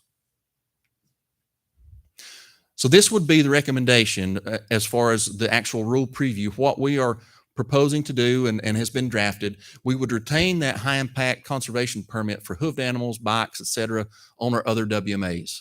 We're going to do some cleanup whenever we roll around to season setting time and look at the WMAs outside of North Cumberland to make sure that they're all on the same page as far as what they require. But most of those are only allowing the use of these. We are mandating that area. So what we want to do with this rule is create a new standalone North Cumberland OHV permit fee structure, both for residents and non-residents. And we would require that for each occupant, just like the private parks. Anybody age 13 and older would have to have a permit of some sort. We would create, again, a new 1-day, 3-day, and annual OHV permit for residents and non-residents, add the youth permit for ages 13 to 15, and then create a new OHV guide license. Now, there was a footnote in that previous slide, and I'll show you that again. If you had an annual sportsman or a lifetime sportsman's license, you would be exempt from the OHV permit. However, if you are guiding, charging a fee for your services of guiding, you would not be exempt. You'd still have to have that guide license. But if you have a sportsman, you can ride on there. So again, these are our recommendations. There's no action today. There's no vote, but we will cover the rule for a vote in December. And with that, we will also be accepting public comments on our webpage until December 5th. Are there any questions? Thank you. Questions? Yeah. Would you go back to the slide of the comparison of private to what we do, what we charge?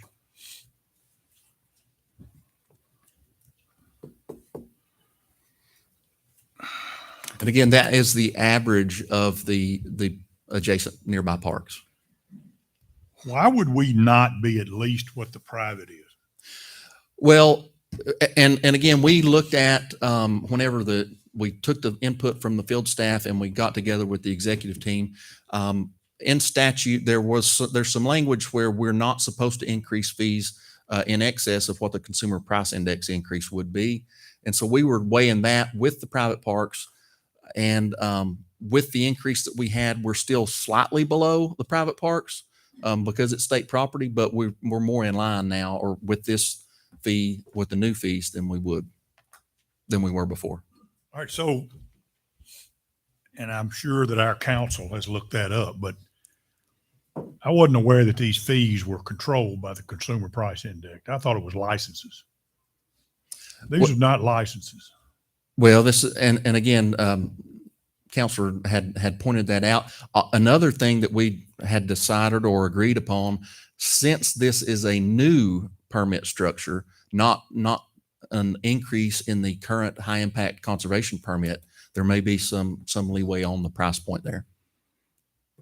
So will we have an opportunity to talk about this again, or is this coming up for the rule passage in December? Because I don't like the numbers up here. You went up $2 or $3 on an annual license, and you're still way below the private parks. You see where I'm going? We're not getting enough money. And this is, again, the draft recommendation. One other note would be that we, as proposed, would charge per occupant too. So remember that. Currently, they're getting a $73 annual permit, and they can ride for the whole year and have 5 people in there. Now it would be per person. So there's an additional increase there that we were trying to factor in. And what was the thinking about, and maybe because it exists now, about having a sportsman's or lifetime hunting license give you access to this? Well, again, that was an internal discussion with the director staff and field staff, I believe, had the similar recommendation. We've kind of sold that license over the years as all encompassing, that it covers everything. If you have a sportsman, you don't have to have any additional quota permits. Licenses. Yeah. This is not a license. So anyway. And again, I'd urge you to go back and look at that again. Sure. Mr. Blue. You just one thing. Yeah, I would agree with Commissioner Cox on that, to look at the pricing on that as well. But I do like what your staff said on the annual sportsman's license. That's always it's always been sold that way. I buy that. I can do anything in the state of Tennessee, and I know I don't have to have any other permit or license. I do like that. But the other thing is, I was looking at, do we not? Okay, never mind. I've got it. We do have a 3-day there proposed. Yeah. Okay. Yeah, and I think you can see there the non-applicable. We didn't have the youth before, where previously if they had a youth hunting fishing license, they were covered. This is a proposal that they would have to have an OHV permit for youth, the same age bracket, 13 to 15. But then that we added that 3-day for a lot of folks for that Friday through Sunday trip that they might want to take, and that's where a lot of your non-residents are probably coming in just for a weekend event too. But then, it would be an advantage for them once they come more than 2 times or so to go ahead and get an annual. Yeah. I would just love to see a comparison of what the cost of what we spend on the trails and maintenance, personnel, enforcement, versus the revenue stream that we bring in. Well, and again, that's the current revenue stream that we're bringing in is hard to track because of the different types of permits that they can have to be able to ride on the area. Right.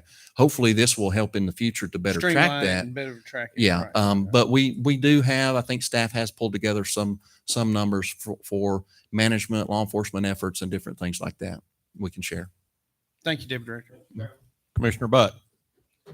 Has consideration been given to the length of time it would take to evaluate whether the revenue that we're increasing would cover the cost? And if so, are there any restrictions if that doesn't happen, that we can raise those fees again? Counselor, I'm not sure as far as the frequency when we might be able to increase this again if it's not sufficient with this new structure. Sure. Sure. The rules are the price is established in rule.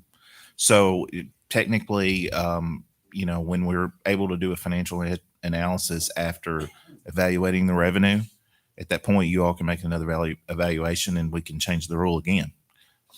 So it's only determinative on how long it takes to get a rule adopted. And I know, again, it's hard to track the exact number that we have, but just in conversations recently talking with the Region 4 folks, and you may remember one of the local campground owners in that area came to the trip when we were up there, and they were speaking with her recently, and just this year, which they're saying is somewhat of a slow year, they've already had 15,000 reservations to date. And that's on 4 campgrounds out of about 16 in the area. So that's just on the ones that she manages. So if you figure 20,000 visits on a year, on a down to average year, she's talking about 2 to 3 machines per reservation. And there's normally 2 to 3 people per machine when they're on the area. So on the very low end, if everybody was just buying a 1-day resident permit, the $20 permit, we multiplied that out, that's like roughly $1.6 million. If everyone was on the extra, and that's for 2 people per machine, 2 machines per reservation. If you're on the higher end at 3 machines, 3 people per machine, and everybody was buying a non-resident license, you're talking about $42 million. So I don't know where it would fall out as far as how much they're buying, but by restructuring this so that we have the specific OHV permits, we should be able to better track that and know how much revenue we're generating, and in turn, how much could be directed toward that program. So those revenue projections were considered as far as the fees increase, as far as that, the potential revenue. Mm-hmm. Yeah. Thank you. Mm-hmm. Follow-up question. Any more commissioners? Commissioner Cox. This is kind of a statement for confirmation, but part of the expenses that you expect is possibly more equipment and manpower with new revenue. And we've talked about this before, but there's an impact to the streams and the fish and the mussels and whatever in those river systems. So part of this revenue is to improve protection for those things. Is that correct? That's correct. And staff have put together, again, we've talked about the alcohol use, the mapping. Now we're talking about potential new permit structure, but they also have drafted and are ready to share it with the director's office, additional new regulations, manpower requests, things like that, which would include stream crossings, maybe moving some of the trails and things like that to better address those environmental impacts. Yes, Commissioner Wright. Just seems like that the 3-day permit being 55, that the annual permit would be at least what the sportsman license is for residents.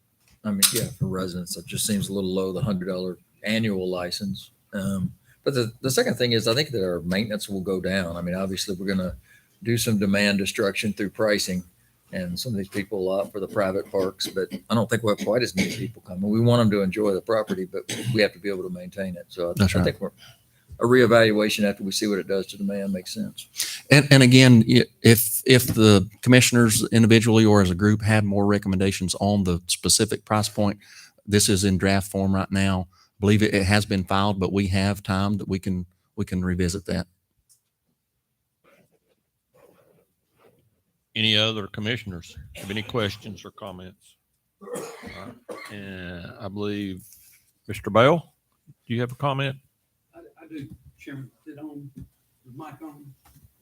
It's Now is it on? Oh, okay. All right. Thanks. All All right. Well, just a couple quick points to some comments that Commissioner Cox made. Yes, if we're not going to have extra money. We've talked about this. There's so much environmental work that can be done on the North Cumberland. We could have several millions of dollars and still not be able to take care of every stream crossing. Again, to your point, Commissioner Cox, the damage that it's doing to the streams up there and the aquatic life in those streams, the cost to bridge countless numbers of stream crossings is going to be phenomenal. It's going to be huge.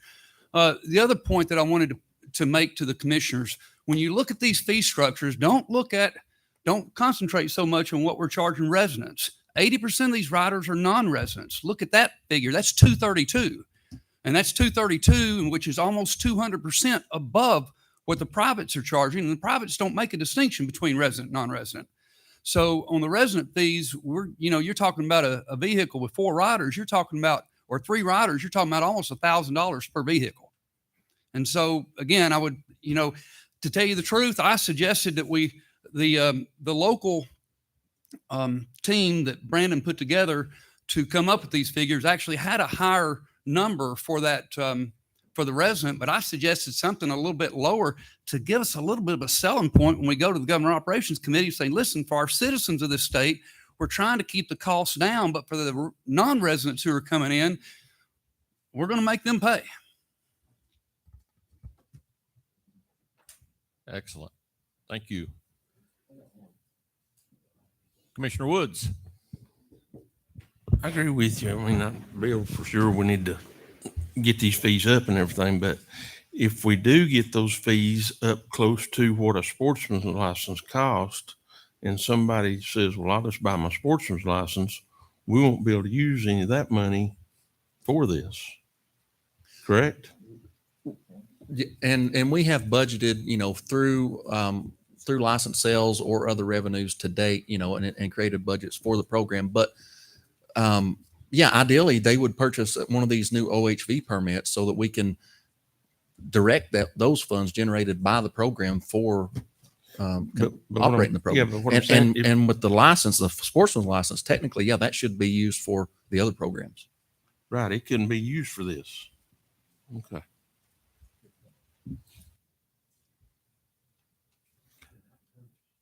Anyone else? Any questions? Comments? All right, Deputy Director, thank you so much for that presentation. Okay, at this time, at the first of the meeting, I mentioned we had some guests that may wish to speak, and we've come to that time. So, Mr. Robbins, you're first on the list. If you would approach the podium there and state your name,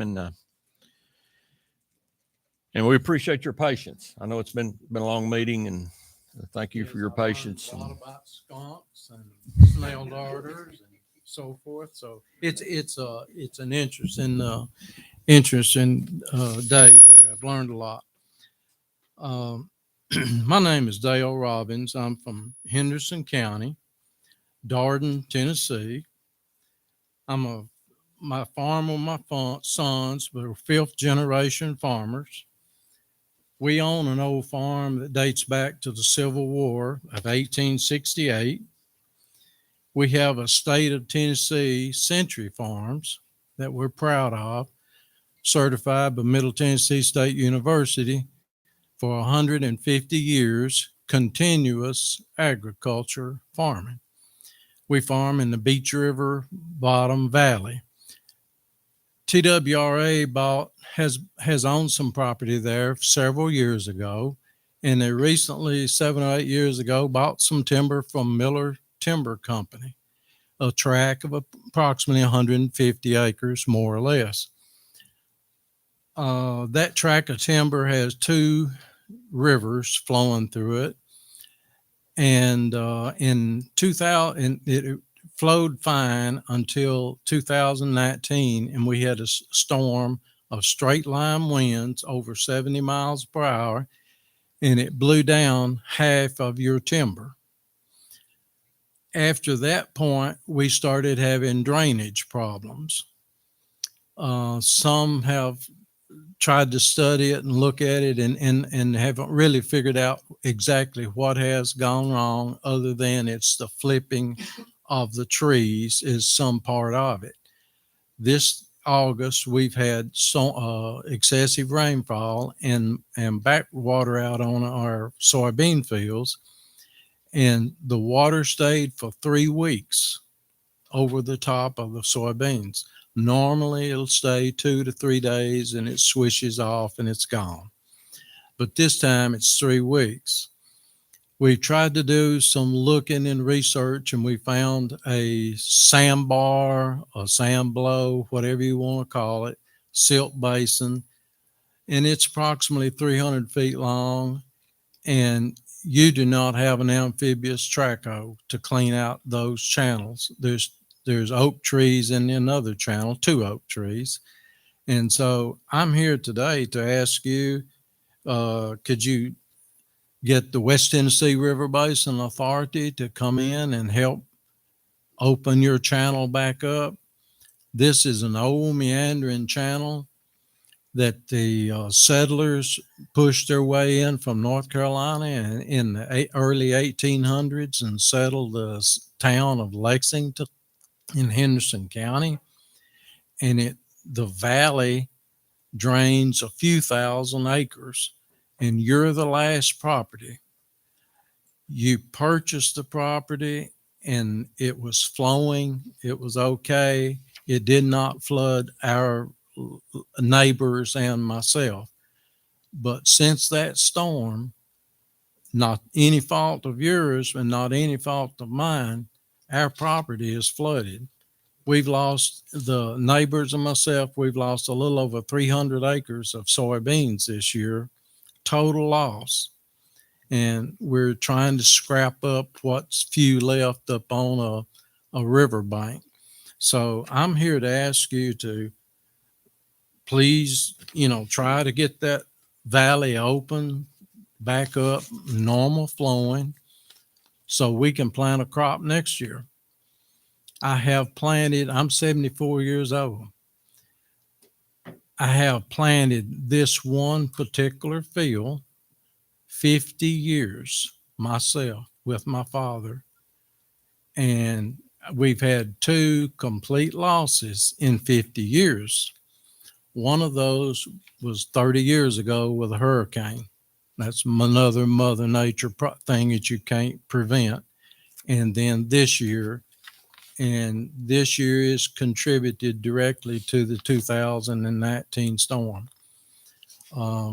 I lost buildings that got blown away, rooftops, but your property got hit much worse than mine. And I'm just asking for you before next spring. I'll go down and help you and show you where all this is and help in any way. But we only farm to make a living, and we need to farm next year. And so I'm asking, your help and direction, and we can have some all planning between now and next year. Maintenance, you purchase these properties and there's 2 rivers running through it. You don't have an amphibious track hoe that you own to go through and keep the trees out of it, or sand basins. You need to consider my suggestion and thought someday to maybe considering owning one. When you buy a property that's got rivers in it, you've got trees on the edge and you've got sand coming down or a log jams or something. You've always got some type of maintenance, and you do not have a maintenance program on that property, and it's affecting our flow. And right now I've had 4/10 of an inch of rain in 6 weeks. We're in a drought situation. Farmers are feeding hay to their cattle. And I have your water backed up on my land now. The old slough is still stopped up, and it's not hurting me right now, but I've got to plant a crop come spring, and I expect for y'all to have the water flowing by May and June of next year. As far as I've done a little research, I'm not sure this is 100% correct, but the state of Tennessee General Assembly voted to let you, as TWRA, use some of your tax dollars to use for maintenance on maintenance programs. And I have that code is 67-4-409. And so if I'm correct, you can use some of your, I think it was $18 million that you have to pay for an amphibious track hoe for maintenance on your property. And basically that's all I have. I've enjoyed the meeting today, and we, as I say, we're just proud that we've had this heritage of farming all of our life, and I will not let a state of Tennessee agency run my family out of the farming business that's been certified by the state of Tennessee. And all we're asking for is for you to just be responsible for your property. Thank you very much. I've enjoyed it. Thank you. Thank you for coming. And thank you for your time. Any questions from Commissioner Blue? Yeah, I just want to say I'm Monty. I haven't got to meet you yet, but I'm the gentleman that's been able to talk to you on the phone a couple of times. So thank you for coming today. I invited him. Jason, Director Maxidon has talked to him as well. And so thank you for coming and giving us that information to the commission. I appreciate it. Thank you. I can help you and point you to where your blockage is and show you that it's no problem. It is about a mile and a half off the road. So, be ready for the mosquitoes and the cottonmouths. We'll wait. Any more comments or questions from the commissioners? Any from the executive director? Comments or questions? Just kind of make the commission aware, and Mr. Dale's been a great man to talk to. We've talked many times. This issue's been going on for many years. He's worked with many of our staff members over the years. I wish that I could tell you it was as simple as what Mr. Robbins says it is. It's not going to be as simple as just going out there and removing that plug. David Blackwood and Mr. Robbins has talked with him many times over the last several years. He's talked with TVA. It's a complex issue. I sympathize with him. I wish that we could take a tracker out there and dip this out and make that water flow. But it goes back many years. Mr. Robbins has agreed with me about this on the phone. It's a dredged channel that goes through there, the Beach River channel. And what's happened, there's an old river meander when we acquired that property that was existing. And the actual elevation at the river is actually higher than the elevation of his field. So as long as that exists that way, it's going to be hard to ever get that water to drain. And so what's happened, sand has blown in and plugged that system. And that plug he's talking about, we've got all the satellite imagery and we can look at it in 5-year increments and see how it's come all the way back up that channel. And what that's created is a plug. David Blackwood and the River Basin Authority went back in after the 2019 flood with an aquatic track hoe, and they removed the trees up through there. Now, there may still be some down today, but we've been out with Mr. Robbins several times. The staff's been out with him this year. We've gone up through there. The staff out with kayaks. They've looked at it. We've taken explosives to try to blow anything. So it's going to be an ongoing problem, but this is going to be bigger than just TWRA. We will do everything we can. We've got a meeting on November 1st. With a whole team that's going to go out there and look at this property. We've got David Blackwood that's going to come out too, Mr. Robbins. He's going to look with us, and we're just going to keep plugging along at this thing as best we can. But the reality is it's going to be a $25 to $30 million project to be able to restore that system to ever get him to functioning.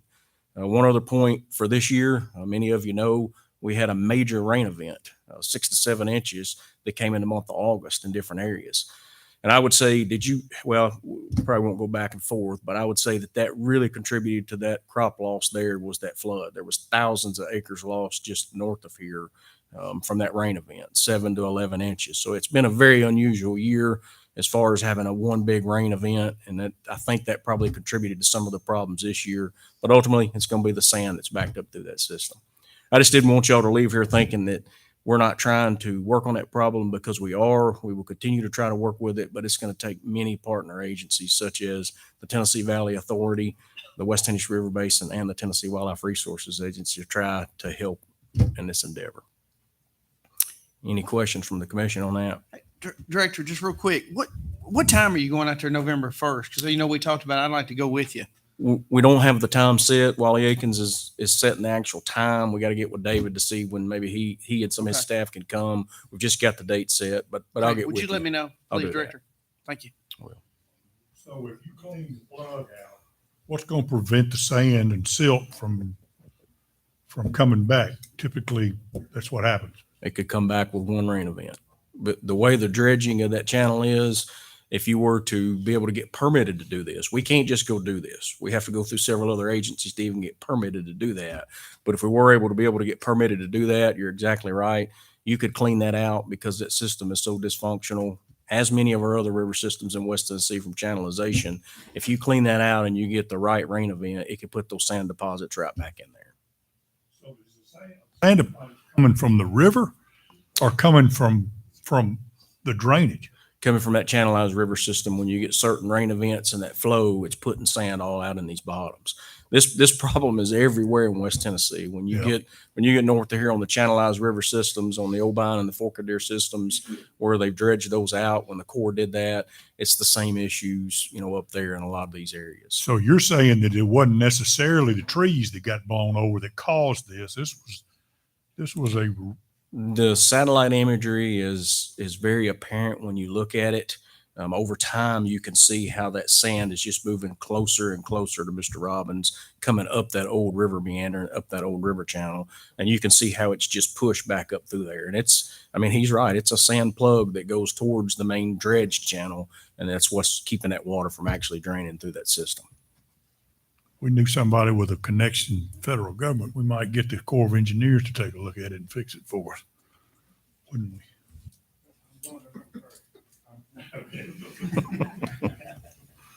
Well, Director, I'd like to go also. Yes, sir. When y'all go.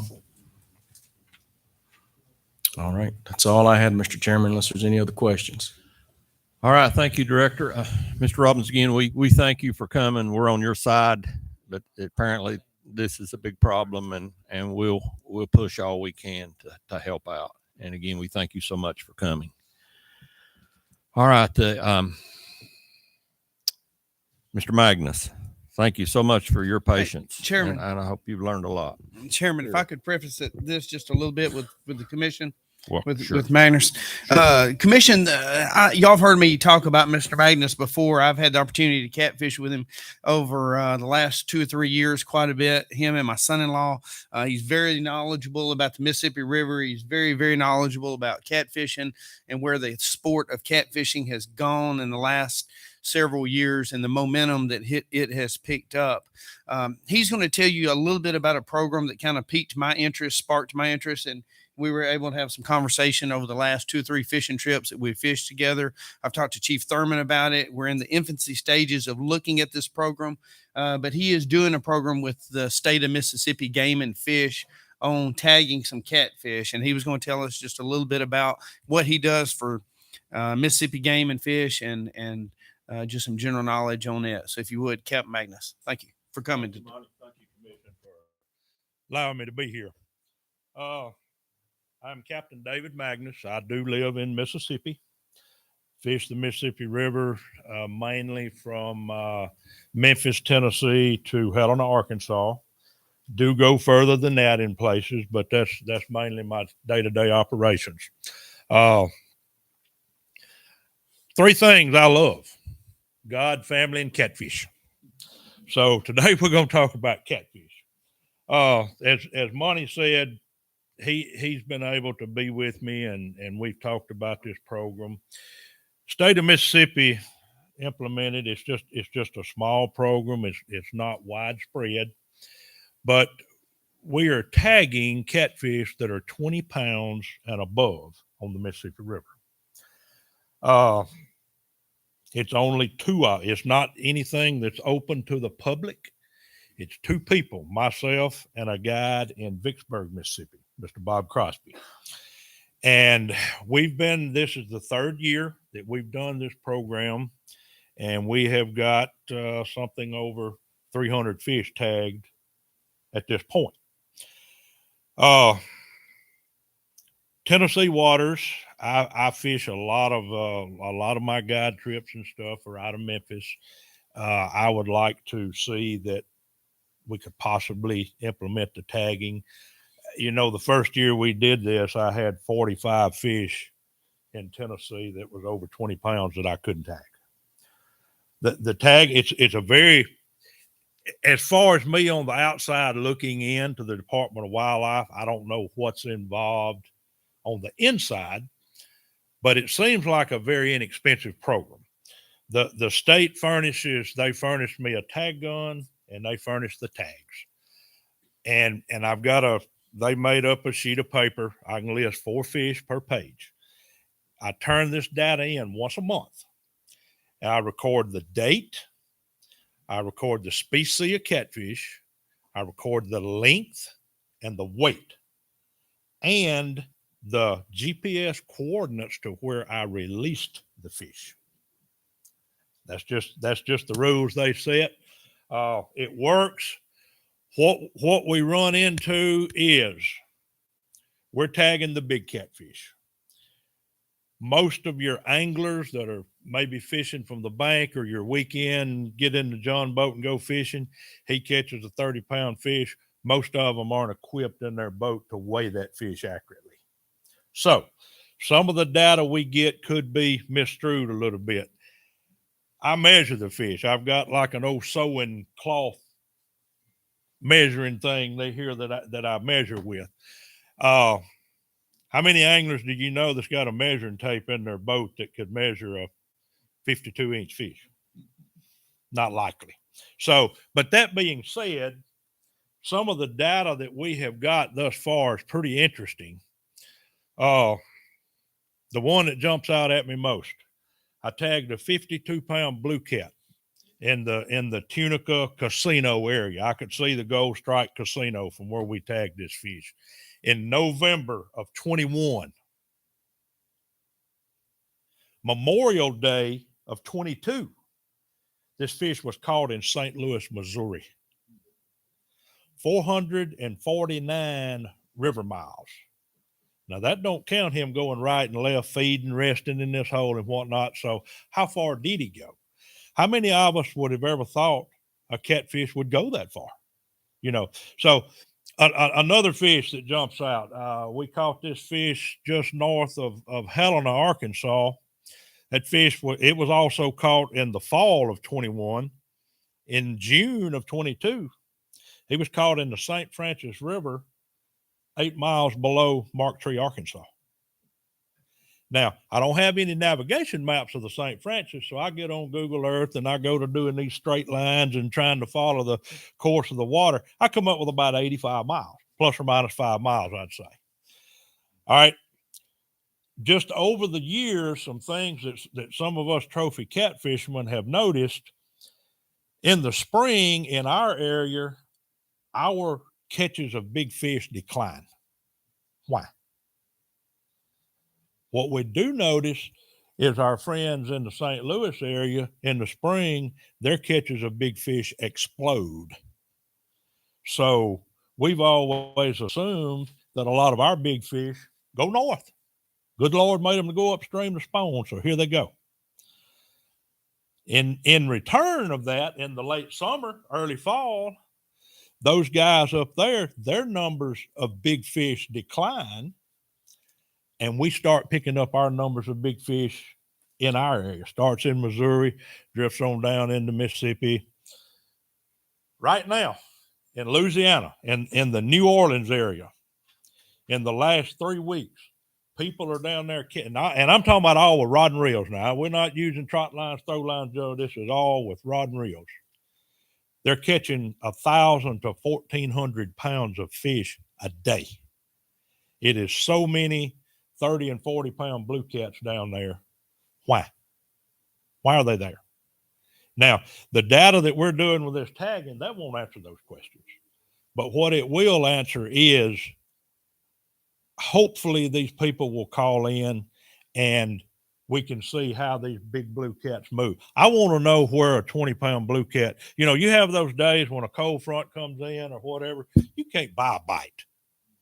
I want to know where that 20-pound fish is at when that cold front comes in. I want to know where that 50-pound fish is at. Now, this tagging won't tell us that, but maybe down the road we can get enough interest that some things can be implemented 10, 15, 20 years from now that will help us with that. Catfishing has exploded. Catfish has always been, go sit on the bank, catch you a few eater fish and go home. But especially since COVID, catfishing has blown up. It's not where bass and crappie are at, but it's gaining ground at a high rate of speed. People are buying $70, $80, $90, $100,000 boats to catfish. I've got one of them. and they're everywhere. Right here in Memphis at the Pyramid, every September, they have a big tournament. It's capped at 100 boats. That tournament it's usually the third weekend in September. TWRA is always there helping handle these fish, take care of them, get them back in the river. Thank you. Thank you, thank you, thank you for everything you do. Tennessee does have some restrictions on catfish. Mississippi does not. That's one thing I'd love to see in Mississippi is maybe a length restriction like Tennessee has to protect these big fish. But anyway, this is kind of a FYI, and I would just like maybe for the commission to consider allowing tagging some of these big fish in Tennessee waters. Now, like I said, Mississippi, it's two of us doing it. It's not anything that's open to the public. As far as what goes on internally with the state, I don't know. All I know is that we turn this data in. We use just a Floyd tag. That tag has got, of course, a specific tag number, and it's got a 1-800 number to the Department of Wildlife. So if someone catches this fish, they call in that 1-800 number. Department of Wildlife calls me, calls Bob, and they say, hey, is this your fish? Well, I've got all my data recorded at home also. I pull the sheet out and I say, yes, this is my fish. So far, they've been able to give me the angler's number. I'll call the angler and talk to him, find out, just ask fishing questions basically, and find out what I can about that fish. Anyway, that's all I've got. Does anybody have any questions? Anything that Commissioners, any questions? What do they hope to learn? What's the goal? Well, Does the fish go 400 miles or is there something else? well, no, sir. The way we're doing this and the way it's structured and just with a tag, that's about all we can learn. Now, if we get lucky, the guy that caught the fish in Missouri, he was actually a trophy catfish angler as myself. He had scales and he had a measurement. That fish gained, and actually the guy had the exact same scales that I used. I weighed the fish at 52 pounds in November. He weighed him at 53 pounds after he swam 449 miles. So it's not a lot of information, sir, that we can gain, but it's a little bit and it's a start. Anyone else? Captain, appreciate your time. Yes, Yeah. sir. Yeah. Thank you. Thanks for coming. Thank you very much. Okay, commissioners, any more discussions or questions on anything? She said, thank you for wearing the right color too. I just want to point that out. Absolutely. Mississippi man wearing orange. So, Yes, all right, go Vols. absolutely. Absolutely. All right. If there's no more questions or business, the chair will entertain a motion to adjourn. Okay. All right. So move. We're adjourned.